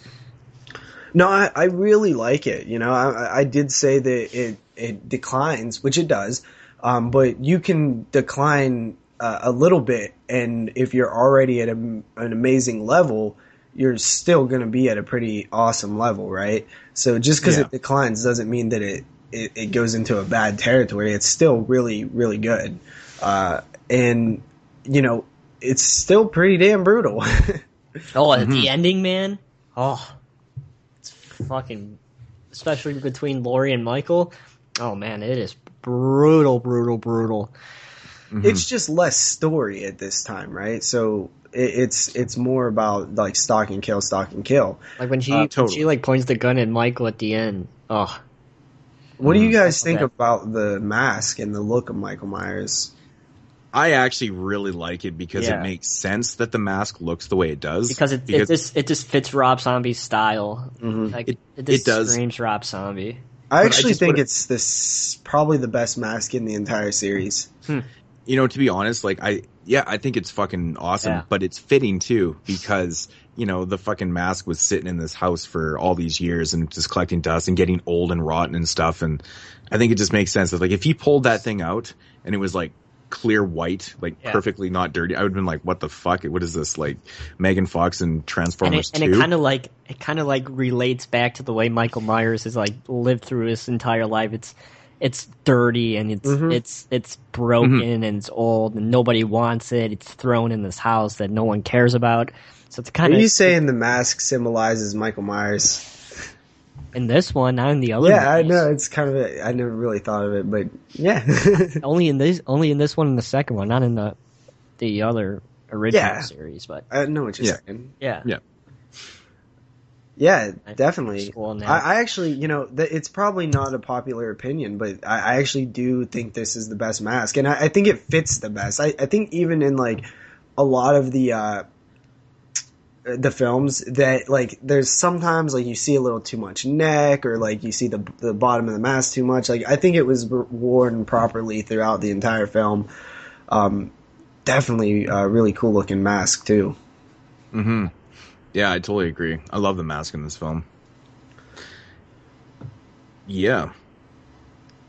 Anything else? Or you want to keep going? Like you said about the ending though. Well, there's what ending is it in the what happens in the theatrical cut? She like points the gun in Michael's face. She pulls the trigger, and then just as the gun goes off, Michael grabs Laurie's wrist, and that's it. Oh, really? What happens in the unrated cut? I watched the theatrical cut, so. Is that what happens in the... No, that's the unrated. That's what happens in the unrated cut. That's what happens in the unrated. I haven't watched the theatrical cut in so long, actually. Isn't there a version where he just gets shot up by the police? That's H2. No, I mean like another... I think that might actually be the theatrical end. I don't know. I think that's what it is. I haven't watched the theatrical cut since the theater. I just looked. I have the unrated edition. We should have probably looked at that before we did the show. But yeah, I don't know. I love the ending. It kind of reminds me, Hatchet 2 kind of reminds me of the ending to this film. But I like it. Just the scream and then the cut to black thing. Yeah. Oh man. Like, I honestly think that this is obviously it's one of the best remakes ever made. Yeah. But this is actually like a fantastic film, and it's shot beautifully, like once we said earlier. It is the sound, the cinematography is awesome in this film. It's beautiful. The look, absolutely beautiful. Oh man! And I've actually never heard this film, at least in my opinion, argued. Successfully to convince me that I can't see how people say it's bad. Like I've never heard it argued. It's my second favorite film in the franchise, after the original. Like, have you guys ever? I mean, the only thing I ever hear is Rob Zombie's style sucks. No, they just don't understand. They just don't understand. Like they hate the white trashiness, and like I've actually literally heard people say this is the worst film they've ever seen. Like I just don't understand it. Yeah, I mean, that doesn't make any sense. It doesn't hold any merit. Like, the worst film I've ever seen? The fuck are these guys watching? Like, that makes no fucking sense to me. I think, honestly, like, when the second half of the film starts with this, the stalk and slash and stuff, I think Rob Zombie does a pretty good job, though. Like, honestly, some of the cinematography, some of the shots are really well executed. Yeah. I like the look of the Myers house, too. It's just so old and just destroyed inside and just... when Laurie's trying to get away just inside the walls and stuff. Yeah. Yeah. It's shot well and it works. It's kind of terrifying. I think that I truly believe that the people that don't like this film, like obviously I'm generalizing, so there's obviously going to be like exceptions to this rule. But I really do think that a lot of the people that don't like it are just like pissed off fanboys of the original. And they won't let it go, and they won't disconnect the films, and they're hurt that the film has been changed. That is the only thing I can think of why people don't like this film. Mm-hmm. Yeah, I think that goes with that whole remake conversation. People have a hard time with remakes. Mm-hmm. Yeah, they just don't want to accept that their favorite movie is being remade, so they're going in with a bad attitude and they're just automatically going to hate it. And that will be me with Child's Play, man. But you know what? Like, I've told these stories before. Like, I mean, I told the story a few times about the Texas Chainsaw Massacre remake. Mm-hmm. I was so fucking worried when I was going to the cinema to see it. And I was like, man, I'm going to hate this movie. And I just convinced myself, I'm like, fuck it. Just clear your mind, go in and watch the movie and judge it based on what it is. And I ended up really enjoying it. Yeah. And the same thing happened to me with Maniac, because Maniac is what about Fright Night, man? Oh my God, I hate Fright Night. But that movie just sucks. But it's an awesome movie. But with Maniac, I mean, not only were they remaking my favorite slasher film of all time, it's like my third favorite movie of all time.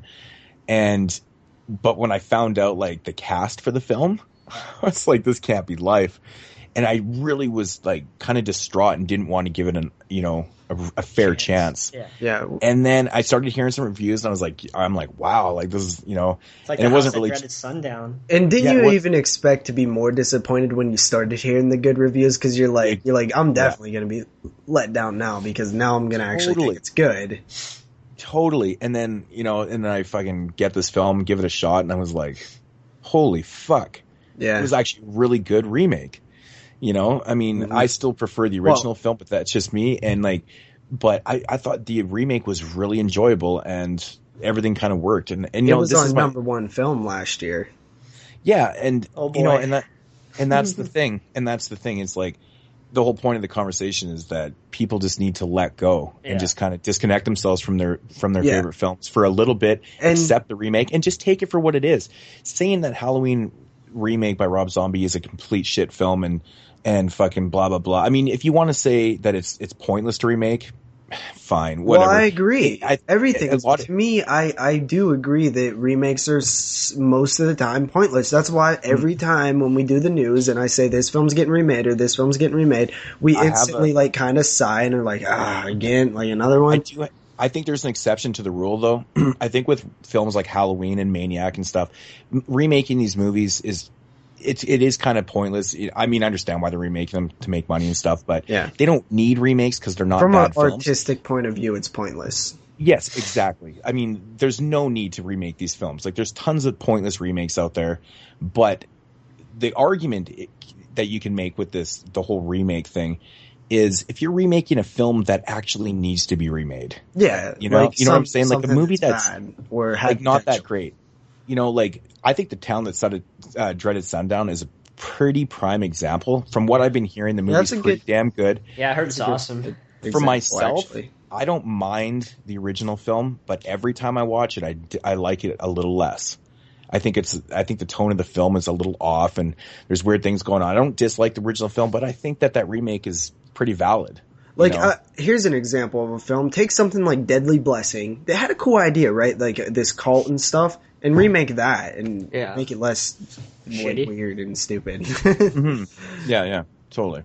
But also, I want to touch on that a little bit more about the whole remake thing. The reason people get bent out of shape about it is because it's very personal. You have this film that you grew up watching and you love it. It feels like it's yours. And when somebody takes something that's yours and does something with it, but it's not my favorite. You get a little mad about it, right? I mean, you feel like they're betraying you or they're betraying the original. And I'll admit, sometimes I go in with this undisconnected feelings where I'm like, man, like, why would they do this to the original and stuff? But over the years, I've learned to completely kind of disconnect the original from, I'll still compare them and stuff afterwards, but by no means do I feel like a remake can hurt the original film. Yeah. And, if people truly watch them without these preconceived opinions, then I feel like people would enjoy them more. And Rob Zombie's Halloween is one of those films where I just wish people would give it a chance. Give it a chance. The people who don't like it, give it a chance and forget the feelings you have towards remakes and towards Rob Zombie. Because it's fucking awesome. Now, I know that there is going to be people who are never going to like it because they for whatever reason they can't stand to look at the white trashiness of this film. But I think those might be similar people to the ones who want to pretend like those type of people don't really exist in the real world. Yeah. Mm-hmm. Mm-hmm. So basically what it comes down to is just you got to disconnect yourself once in a while and just give these things chances. But, it's just kind of, it's really sad because, and it surprises me to some people too, they got very similar tastes in films and stuff and they just like Rob Zombie's film, and I don't know if it has a lot to do with the film itself or it's the fact that they're just not Rob Zombie fans in general. So I think you need to get over that. There's a lot of people who hate that style. Yeah, exactly. So they're just like, fuck that. This movie sucks. So, But, it is what it is, right? I mean, you can't... Everyone's not going to be pleased, and the whole remake thing is very touchy with a lot of people, so... And guaranteed I offended a few people who hate this film in this one. I'm going to offend a lot of people when I get my rating. So, yeah, I mean, I apologize if I offended you. I didn't try to do that. I just think people are not being fair to this film. Yeah, I mean, hearing things like, it's fucking the worst movie ever made is, I mean, come on. I mean, I don't even know how those people saying that can take that serious. Yeah. It's not cool. But, I mean, I think this movie, even for the length of the film, the unrated cut, which runs 121 minutes, still is very... I don't know how to, it's paced perfectly in my opinion. I find that this movie doesn't seem to get boring or doesn't drag at all, but maybe it's also due to the fact that the movie does feel like kind of two separate films. That it blends so well. It blends so well for a 2-hour film. It holds your attention the whole time. And, I think the overall product is, Rob Zombie's vision. I think it's good. I think it's really good. Yeah. So. The only thing they should have cut was the rape scene. Yeah. Mm-hmm. So, ratings, maybe? You guys ready? Oh, I am definitely ready. Okay, go ahead, Jeremy. Like I said, I fucking love this film. Like I said, it's my second favorite behind the original film. I think Rob Zombie is a genius. I have spoke before about my opinion towards House of a Thousand Corpses and how I think it's a modern day masterpiece, so I'm not going to get into that. I'm not even going to say it again, but it's not. All right, JP. That's why it's called an opinion. People have masterpieces, on a personal level, man. Come on, JP. Yeah, it's JP. still not. All right. I love that film. And I'll hold by it. But the way Rob Zombie shot this film, like we talked about, is brilliant. Everything is brilliant about this film. I love it. I'm actually giving this one a 9 out of 10. Okay. Yep. You want me to go next? Go ahead, JP. Okay, so this film works on so many levels. Like the beginning with the brutality of the kill. That one kill is like a perfect example of like a kill done right. The kill with the kid, the dickhead kid, the Spy Kids kid. That was the kid from Spy Kids, which I find funny because he's really like vulgar. Yeah. I like I said, there's only a few things wrong with this film. One, the rape scene, but that's not in the theatrical version of the film. And two, I feel like it declines a little bit in the second half of the film. I still think this film is near as perfect as it can be. There's just a few things wrong with it. It's a 9.5 out of 10. Oh, damn. Is it going to make the Hall of Fame? Moodz is on you. No pressure. Crazy. That's interesting. Like I said, I've always been a really big fan of this film and in Rob Zombie in general. Like I pretty much like all his stuff. But this one right here, I just love the fact that he didn't, just basically do a generic remake. Exactly. Yeah. He did something, Different. He tried something and it worked. And I respect that 100%. I think honestly one of the coolest things though, besides like the first hour of the film, is the good cinematography in the second half. Like with some of the shots of Michael Myers, like I think we kind of undervalued that, but it's very strong. Yeah. It is very strong. There's a lot of really good shots, and I don't think he's getting enough credit for that. He doesn't in any film, right? Because if we've talked about Lords of Salem at length, right? And, Devil's Rejects and House of a Thousand, like all of these films have incredible cinematography. Like he does not get enough props for his like artistic vision. Yeah. I mean, to be honest, man, and fair, even Halloween 2 has good cinematography. Oh, yeah. Even though the film itself, but yeah. But like with that said, he does really put a lot of effort into visual, and I really like that, and he creates really good, like some of the atmosphere in the second half of the film is fucking awesome. Really well done. I do agree that the rape scene does not need to be there, but you did stress that it's theatrical. It's not in the theatrical, which is cool and stuff. This is actually one of my favorite remakes of all time, and I never get sick of this movie. It's 2 hours, and I've seen it like 4 times already. Yeah, I've seen it. I don't even know how many times. I think this is the third or fourth time this year I've watched it, actually. Damn. I've seen this film close to probably 15 times. Yeah, and I can't really say anything bad about it. There's so many things I love about it. Like I said, one of my favorite scenes in this film is when Mikey's sitting at the table, bored, and just gets up from eating his candy corn, and then goes and does his carnage. I fucking love the way Rob Zombie executed. That's perfect. I'm also going to give this one a 9.5 out of 10. So, what's that score? I think that still misses the whole thing. Yeah, misses it. Wait, no. 1.5. No, that's 28. 28. Isn't that the Hall of Fame, right? Yeah. So it makes it? It does. Yep. Hall of Fame candidate number 3, I believe. 4. Entry. 4. 4? The Battery, Sacrament. Oh, no, Sacrament didn't make it, right? No. Was a half a point short. Oh, yeah, number 3. Yep. Wow. So that is, I'm surprised you gave it a 9.5, Moodz, but I love it because it deserves it. This is definitely a 9.5 film. There's literally a few things that keep it from a 10, very minor things. And, you know, House of a Thousand Corpses is not a masterpiece, but this one is close to it. I just bust your balls. We're gonna with have that. we're gonna have a battle one day. We are. And the thing is, like you always say, in your opinion, obviously it's your opinion. All of this is opinion. You don't have to stress it. I already know it's my opinion that it's not a masterpiece. When I say it isn't, just because I'm stating it as a fact doesn't mean it's still not an opinion. All right. Alrighty, so moving along. Oh, do we have to do this one?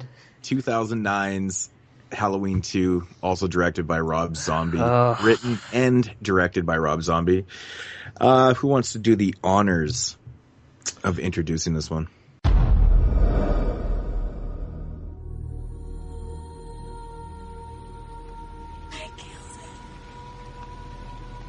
I killed him. Who'd you kill, sweetie? Who'd you kill?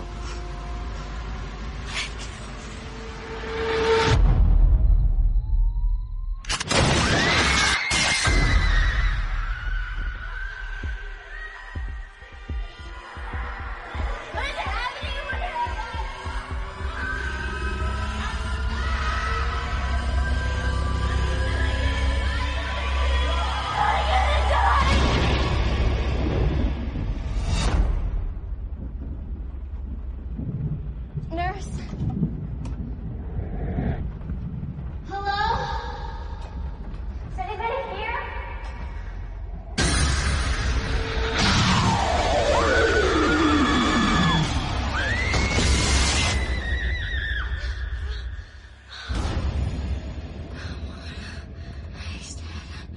He's dead.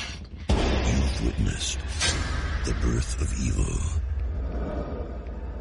Are you a giant? Now, the secret behind his madness will finally be revealed. Only a river of blood can bring us together again.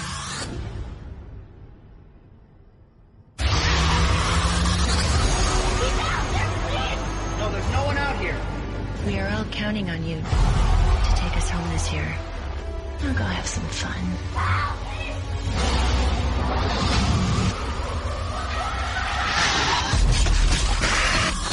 On August 28th, Evil is here. It's walking amongst us. Michael is more evolved.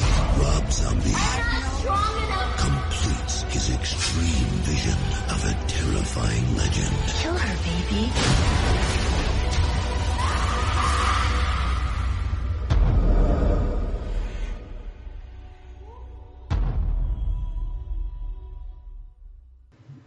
Jeremy, you do this one.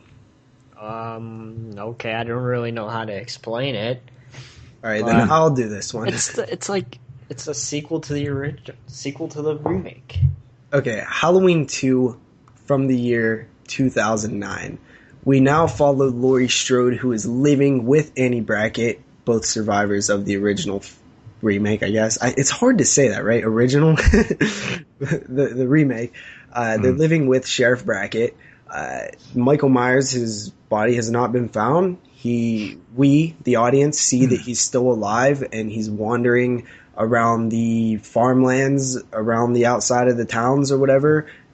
Laurie is dealing with her traumatic experience, and she's really lashing out. Emo.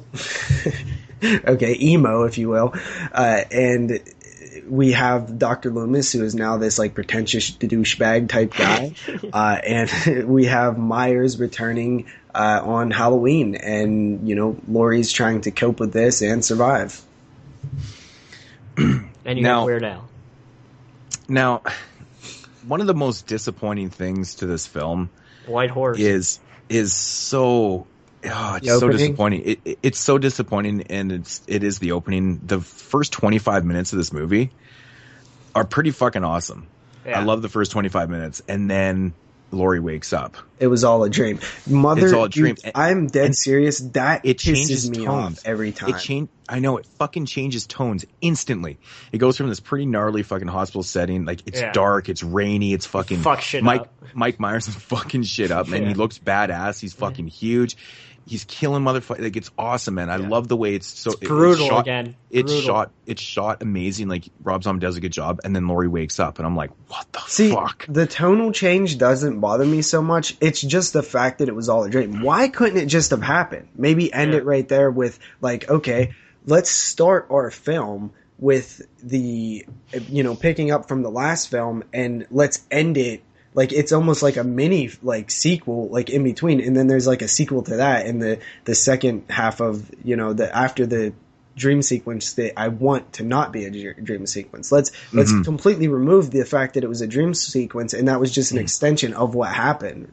Like, why does it have to be a dream sequence? It takes so much away from, like, there's a lot of things that happen in that sequence. And it really kind of...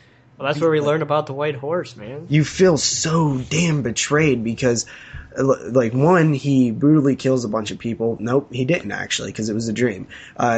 She escaped, like, the rain. Like, I love that scene, dude. It would have been perfect opening to the film. Like, why is it a dream? Yeah, I know, and they do. They set up the whole White Horse thing, like, in the very first scene and whatnot, and then just kind of goes that from White there. Horse thing, man.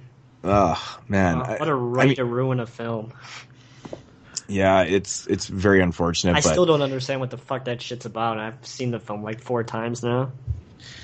The White Horse is referring to it's like a psychological. I don't really know how to explain it.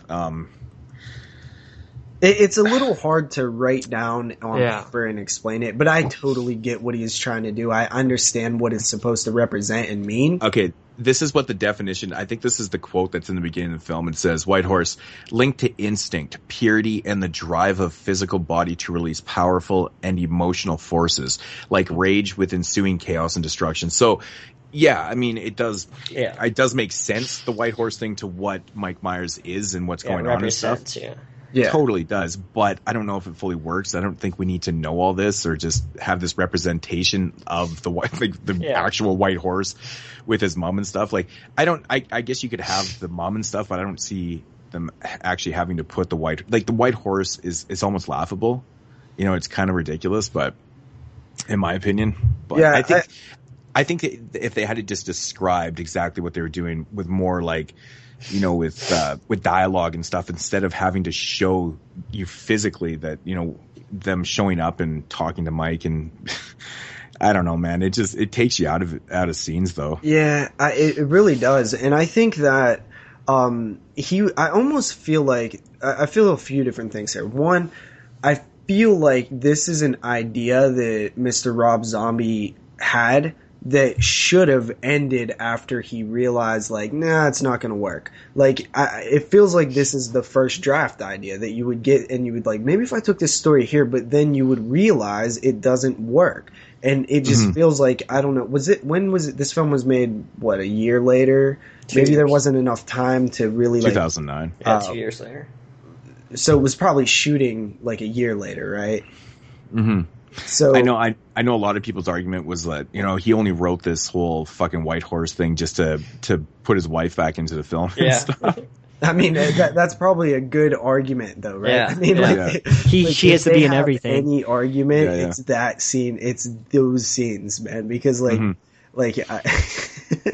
because they really do feel like they're like just not supposed to be there. But no, I mean, like I feel like he probably should have maybe spent some more time with these ideas, because they do seem like you might naturally come up with some of this stuff, but eventually you would think that it's not going to work. And two, I think maybe he was influenced by the weirdness of some of the 70s films where they don't explain things, and maybe he was trying to mimic that style a bit. Well, that's a good point, because there's a lot of witch films and very odd black magic type shit from the 70s, and I think maybe that's where he got some of the creative juices from. We know that Rob Zombie is very aware of these films, right? I mean, he's very influenced by this stuff, so I think it makes total sense that he might have was trying to do that type of stuff. But the problem is that it's in this modern film that started out as something different. It's a sequel. Now if this wasn't,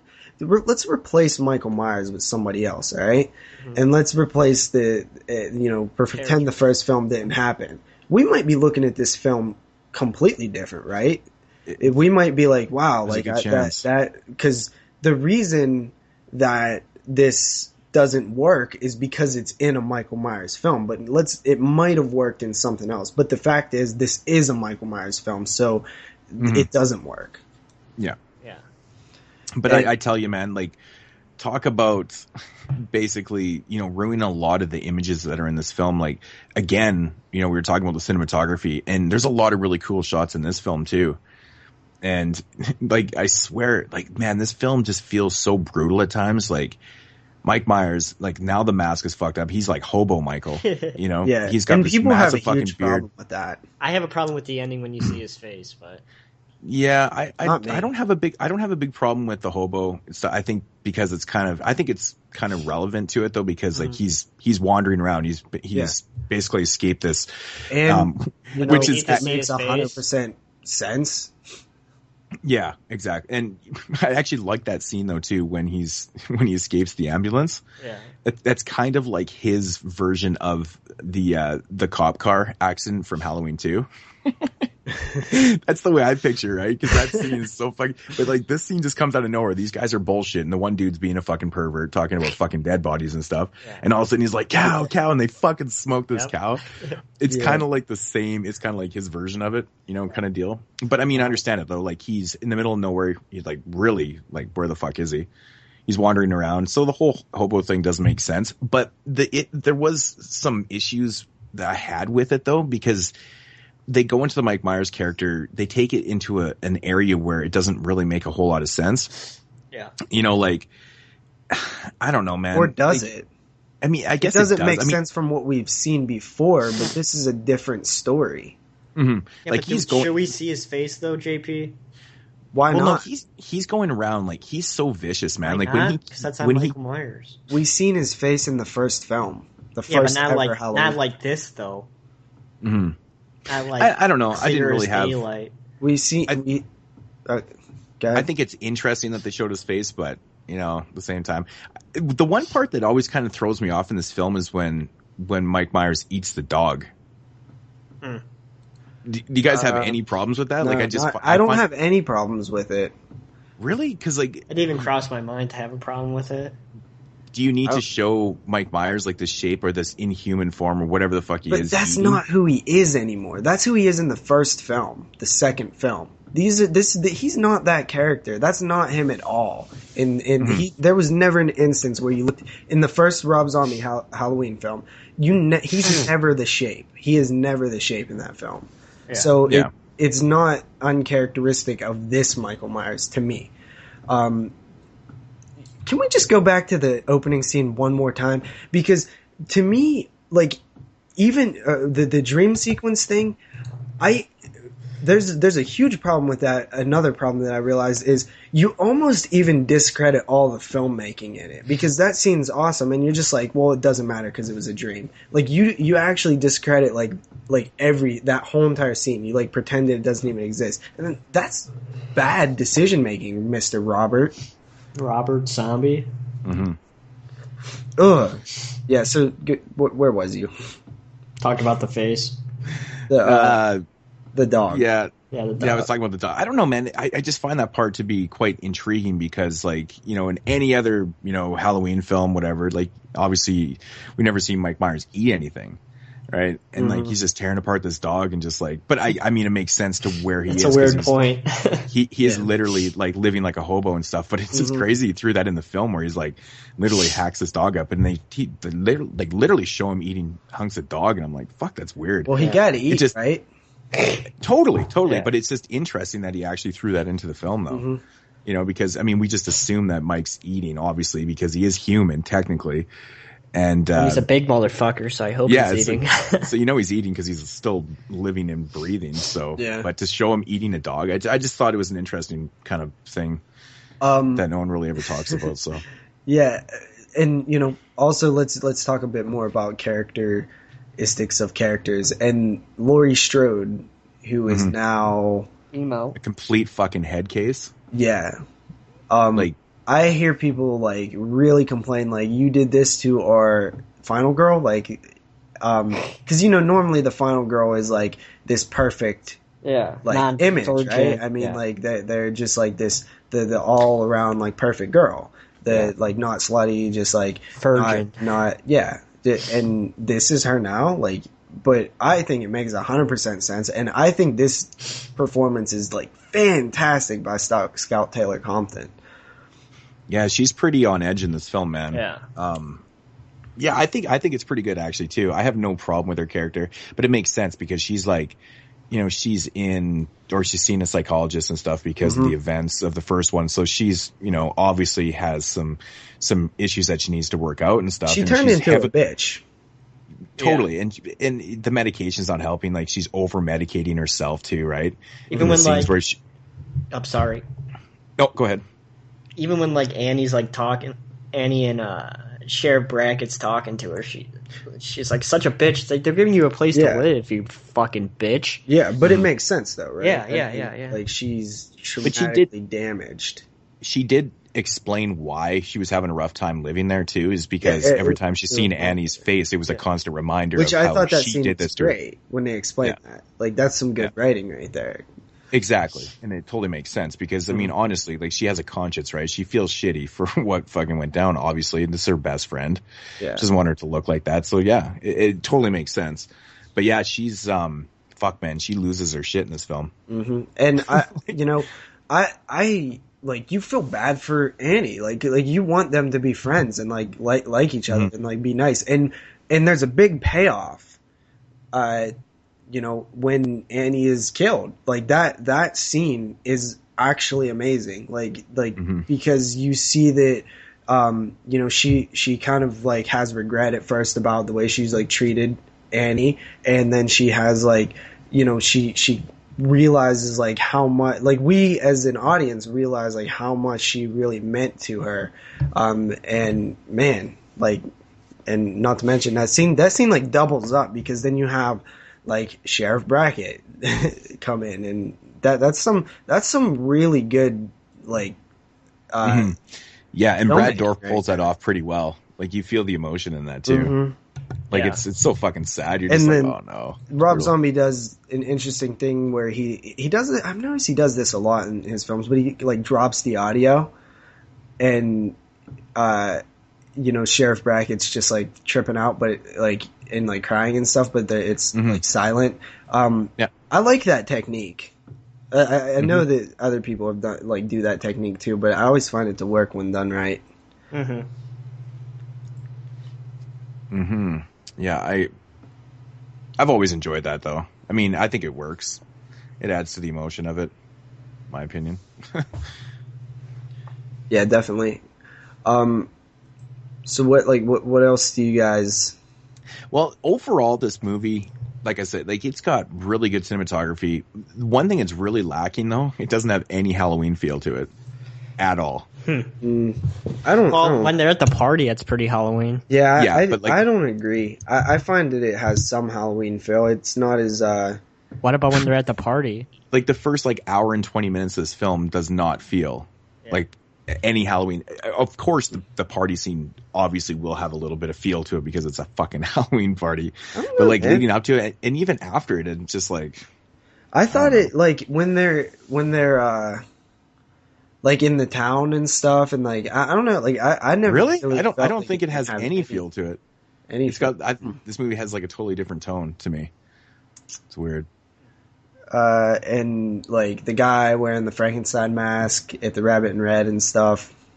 I don't know. I didn't really have. I never really noticed that it didn't feel like Halloween. Yeah, I definitely did. I mean, that's what I'm looking for in these type of movies, right? You know, have some type. I mean, they're taking place on that day, right? So let's have some Halloween tone to it. So I don't know. How brutal was that dream sequence where Annie was getting like sewed up and stuff, man? Yeah, man. But you know what? It was all a fucking dream, so it doesn't matter. Yeah. It's true. It's true. Man, I gotta say though, fucking Loomis's character in this film, he is such a fucking dick. Yeah. Like they changed the character so much, like even from the first movie, but like this one, he's just like on this fucking book tour that's not going well at all. Yeah. He's like you said, he's super pretentious, and he's just especially in the scene where he tells his assistant to like get him a certain type of tea. Yeah. Like I was like, fuck, dude, you're such a fucking dork. Yeah. Fucking idiot, man. I'm like, oh god, but you just really do not like Loomis that much in this film at all. He's just so unlikable, man. Yeah. He's such a dick. And it's like adds like a totally different element to the film. It's like, you know, you're expecting to kind of like Loomis, you know, what he stands for, what he's supposed to be standing for. But really all he's doing in this movie is his character is basically just exploiting the shit out of Michael. You know, he tries to say and justify that he's not, you know, but he completely is because he's on a fucking book tour. He wrote books about this shit like that. And I like the scene where the father of the book signing. Right. You know, he opens up the book and it's like a picture of the girl from the first movie. And he's like, you don't recognize her? And he's just, no. And I like that scene, though. It's kind of cool. It's kind of putting him in his place a little bit. Yeah. You know, the thing with Loomis is this is a kind of a... I think this is Rob Zombie trying to do something different with the Loomis character, obviously. And I wouldn't say that it's a good choice, but like I'll buy it. Like I'm not saying like there's no way he could have turned out like this. Like it feels like it's possible that maybe something like this could have happened to that character, especially that character, not the Donald Pleasance one, but that specific Loomis. Yeah. What about the scene where Michael is walking in the streets there and he sees the billboard of himself? You think that's like some type of comical homage to fucking Friday number 8? I never think about that. You know, the scene where fucking Jason sees himself in Times Square? Yeah. I just instantly thought of that when Michael looks and he sees a young picture of himself in fucking Loomis. I'm just like, oh, that's so Jason Takes Manhattan right there. That's funny. So, like, what is you guys' main problems with this film? Because, like, right now we're talking a lot of good. White Horse. Yeah, you know, honestly, like there is a lot of good things about the movie, but I think the whole White Horse thing doesn't need to be explained. It doesn't need to be there. I think it's a huge misstep for the film, and like I said, it brings me out of it at times because every time you know the White Horse thing and the mom shows up and you know and like little Mikey's there and stuff, I'm just like, what the, like, fuck, you don't need this at all. I think there could have been room for it in terms of just like a brief part of the film, some kind of under subtext type thing, but making it so ingrained in the film and even into the ending really is frustrating because it's like you already have like a strong enough film here to not cloud it by all of this stuff that quite honestly feels very forced and not well thought out. Yeah, good point. Really good point. And then, you know, it totally brings like us to the, you know, the end in the unrated version is different than the theatrical. Yeah, and the unrated is the one where it gets blown up, right? Oh, really? I don't think I've ever seen the theatrical version to this film. think I only have the theatrical. The ending in the unrated version is where everyone dies. Yeah, okay. Like fucking Michael gets killed, and then fucking Loomis gets killed, and then Laurie's standing there. Right? Yeah. Yeah, and then Laurie's standing there, and then the cops open fire on her, and essentially everybody dies. You know, and the theatrical, fuck, dude, like I haven't watched theatrical since the fucking theater, because I walked out of the theater. I don't even have. Did you say you walked out? Yeah. You walked out of this film. Yeah.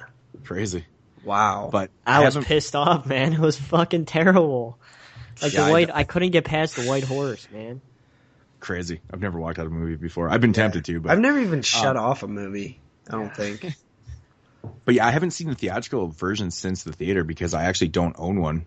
Which that's one little problem I have with the box. I wish they had to put the theatrical cuts with the Rob Zombie films too. That is a bit of a negative. You know what's funny though is this is in the box set was the first time I've ever even owned Halloween 2. I've never even owned it before, so that's actually the first copy I've ever had. But yeah, I actually have shut off films, but I've always came back and finished them. I don't think I've ever actually just stopped watching, at least in recent memory. I walked out of Hills Have Eyes 2. Also, and I've not rewatched it since, so maybe I have to rewatch it. It's average. Yeah, it's a guilty pleasure, I think, of mine. I know a lot of people shit on it, but I don't mind it. Yeah. The original it's gory. Hills Have Eyes 2 is awful. No, I'm talking about the remake, obviously. The original one, yeah, it's fucking bad. It's really bad. But yeah, I don't know. Like, what are your guys' thoughts? Like, what are your thoughts on the ending of this film, like the unrated version? Well, I hate the part where Rob Zombie's wife is like talking to Laurie, like that's what I mean. Where it's like the white horse stuff is too ingrained in the film. Like there was room for it, but it's just too damn much. And overall, it really does hurt the film. But I also think people are too hard on this film because there's a good film here. It's just clouded by some nonsense. But yeah, I don't know, man. I like the ending in terms of everybody dying. I don't have a problem with Michael talking. I don't have a problem with Michael, taking his mask off or anything.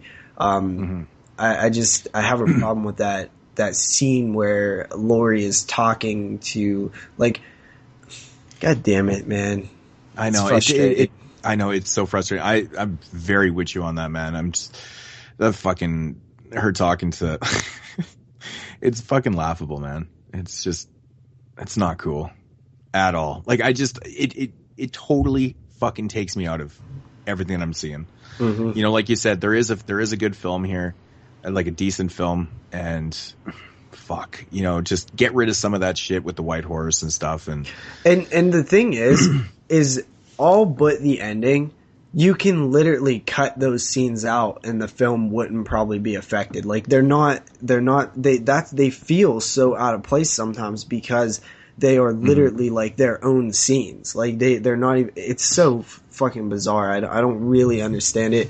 Rob Zombie, this is like your big blemish on your career, man. Like you made poor decisions in this film. Yeah, I agree, man. It's definitely the bastard black child. Sheep. Yeah, it's the bastard child, the black sheep of his filmography. But I mean, it's going to happen. Even some of the greats, not some of the greats, all the greats have at least one. Yeah. Everybody has a film like this. But like I said, there is a lot of pluses to this film. It's especially the cinematography. I think it's good, but a little more work on the script. And I think we kills have are good.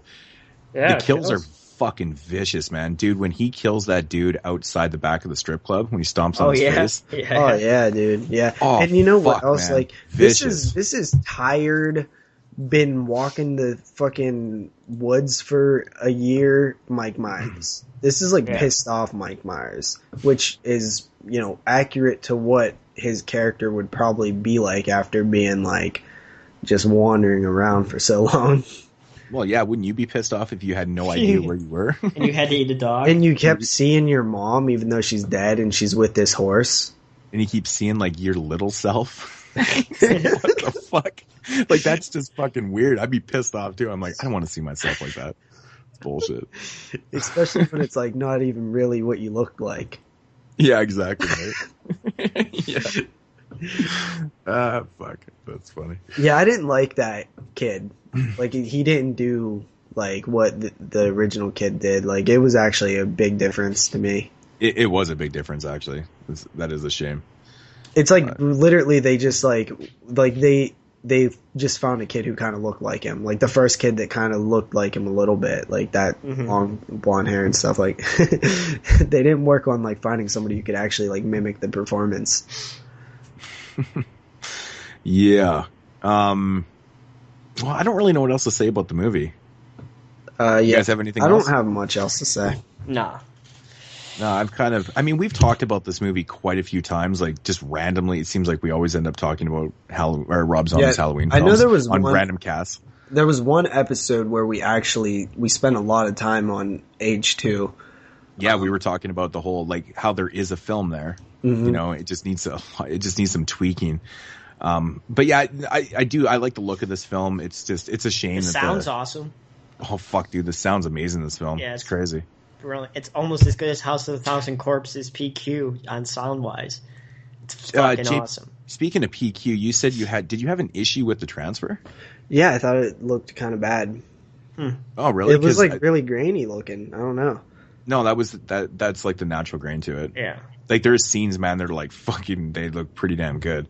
But yeah, I've never seen this film besides on a like stream website. That's the only other time I've seen Halloween 2. No, that's pretty much what the transfer is going to look like. I think it looks pretty good. But yeah, at least it's got that natural grain, you know. Yeah. Kind of adds to it, but I don't know. H2 ratings. Jeremy, you go first. All right. 4 out of 10.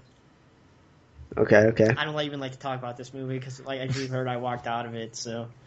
All right. So Halloween 2, there's absolutely problems with it, all of which we mentioned. But I'm gonna be honest, and I'm gonna say people give this film way worse of a rap than it deserves, because there is some very strong moments, like actually very, very good moments in this film. There's just one glaring problem. It's a big problem, but you still can't, discredit all of the good things that this film does, which really do outweigh the bad. I give it, and this film definitely is a 7 out of 10. What? Holy shit, dude. That fucking surprised the shit out of me. 7 out of 10? Dude, crazy. What is the only thing that we said? We talked, this whole review has been more positive than negative. Mm-hmm. Mm-hmm. Yeah, because okay. So I didn't really want to, completely dwell on the whole White Horse thing, because I know we've talked about this over and over and over again. But for me, it is a major blemish on the film, but there is a lot of good things going on in this film. And yeah, I think there is a lot, like you said, there's more positives to negatives, in my opinion. But I think the one negative with the White Horse is a big negative, right? So it does bring it down quite a bit for me. There's, the other major disappointing thing, obviously, is the dream sequence, which is so heartbreaking. Oh, I forgot. It's so heartbreaking. That is a big one. That might actually lower the rating. I always just completely act like that doesn't exist because it's so pointless. But you're absolutely right. It's a big part of the film. Yeah. It does bring it down for me a little bit, and obviously the White Horse and stuff. But overall, good performances, good cinematography, vicious kills. I don't know. I'm going to give it a 5.5 out of 10. So 5.5. Huh. And you guys are brutal, man. The cinematography alone. But like I said though, man, you take out, you alter that fucking White Horse stuff. A lot of that stuff is really silly and goofy. How many points does that White Horse take off? It's like a couple. Without the White Horse, what do you think this film would be rated? 6. Without 6? I'd probably give it a 7. 7? Yeah. Oh man. I mean, it's a major problem for me. Yeah, me too. Right? Yeah, it's a big problem, but it's not like it doesn't have any value at all. It's an interesting idea that I'm not just saying because it doesn't have any value. I think it's just overused in the film. a little bit, and the main problem with it is it doesn't fit in a Halloween film, and it doesn't fit in the film that you set up in the previous film. In some of the scenes that they even use it too, like you said, more specifically the end scene where, you know, the mom is talking to Laurie. It's like, the fuck, ridiculous.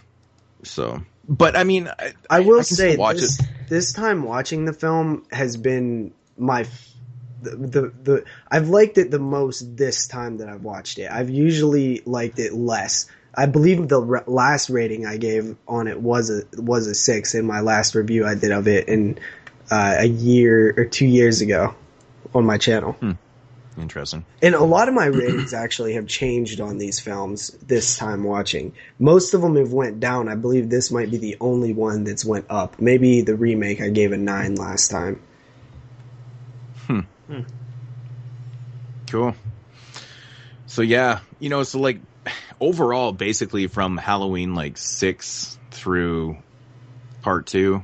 Yeah. I mean, the only one that I really highly recommend is H4.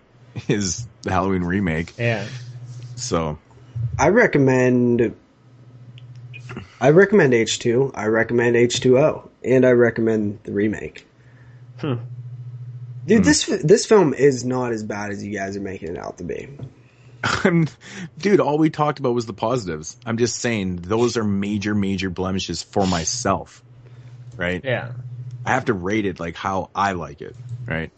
So yeah, I rate it a little bit of a mix, how I like it and what it actually is.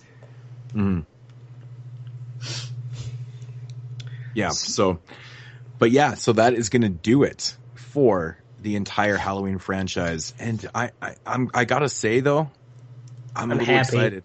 Yeah. that I, you know, I mean, it just seems like I've watched way too much Halloween films lately. Yeah. So, but guess what? Next week on Body Bags, Halloween week. You know. Yeah, exactly right.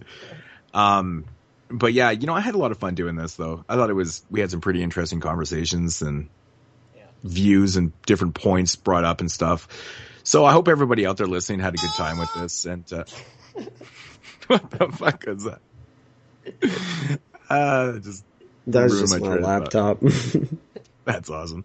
But yeah, you guys have any last words? I don't know. How would you rank them? We probably should have planned this out beforehand. But Jeremy kept talking about his ranking. Yeah. So I was curious, like, would you guys be able to rank them really quickly, or? Yeah, I could go first if you want. Original Halloween, Rob Zombie's Halloween, Halloween 3, Halloween 2, Halloween 4, Halloween H2O, Halloween 6, Halloween 5, and Halloween Shit Erection on the bottom. Shit Erection, yeah. Yeah. Actually, mine's very similar to that. So I guess it would be the original Halloween. I'm trying to think of my ratings. I always do that, man. I have like things that are rated higher, my ratings like, ranked lower and stuff. My ratings actually are not, accurate to the order that I placed them in, because my rating is what I think the film is, and my order is like personal bias, like which one do I like more. Yeah. You factor Halloween 2, Rob to that and stuff like that. You know what I mean? Rob Zombie Halloween 2 is above Shit Erection, of course. I forgot that one. So second to last. Second to last. Mm-hmm. Yeah. Halloween. Halloween 2. Halloween remake. Halloween 3. Halloween 4. I'm like totally losing where I am here. Halloween 4. And then we got, I'd probably say H2O. Okay. H2O, then Halloween 6.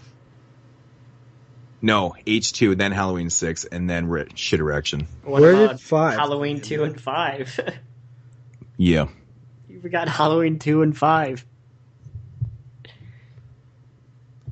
Yeah, I guess you're just skipping Halloween 2 and 5. Mine are the original Halloween, the remake of Halloween, Halloween 3, the original Halloween 2, Halloween 4, Halloween H2O, Halloween Rob Zombie's sequel, Part 6, Part 5, Resurrection. Yeah. So, those are my... I'm trying to think if I even had Part 5 in mind. No, you skipped Part 5 and H2. No, I had H2 in there. I think I cut out. Yeah, you did. Yeah, probably. Yes. So, I actually, kind of surprised myself with the rankings because I have H2 above Halloween 6, 5, and Resurrection, and I know 6 and 5 were above H2 in the last time I ranked these. Mm-hmm. Yeah. Yeah. Alrighty. That does it for our show, guys. So that does it for the Halloween franchise. Hope you guys enjoyed it. And Jeremy. All right. Hope everybody enjoyed this wonderful Halloween episode of the 22 Shots of Moodz and Horror podcast. This is, of course, episode number 29. As always, if you want to follow the man Moodz himself, you could do so at youtube.com/Moodz616 or click the subscribe button if you're watching this on his YouTube channel. If you want to follow JP, a.k.a. the man who hates Pee Wee Herman, you can follow him on his channel at youtube.com/doubleshotj. And as always, you can follow me on my channel at youtube.com/NASRuler22. And as always, you could listen to us on thedevilseyes.com. And as always, you can email us any questions that you have at 22shotsofmoodz@gmail.com. That's 22shotsofmoodz, AND, @gmail.com. And as always, you can follow us on Twitter at 22shotspodcast. And if you have any questions, you could leave us a message on our voicemail at 724-426-6665. And as always, I hope everyone has a good Halloween. And as always, we shall talk to you guys next week with the 30th episode of the 22 Shots of Moodz and Horror, where we'll be talking about a hour's worth of what we watched. So I hope you guys enjoyed that because we all have a shit ton of stuff that we want to talk about. So until next week, once again, I hope everyone has a safe Halloween and you have enjoyed this Halloween franchise show. And we shall talk to you guys again next week. Everyone have a good rest of your week.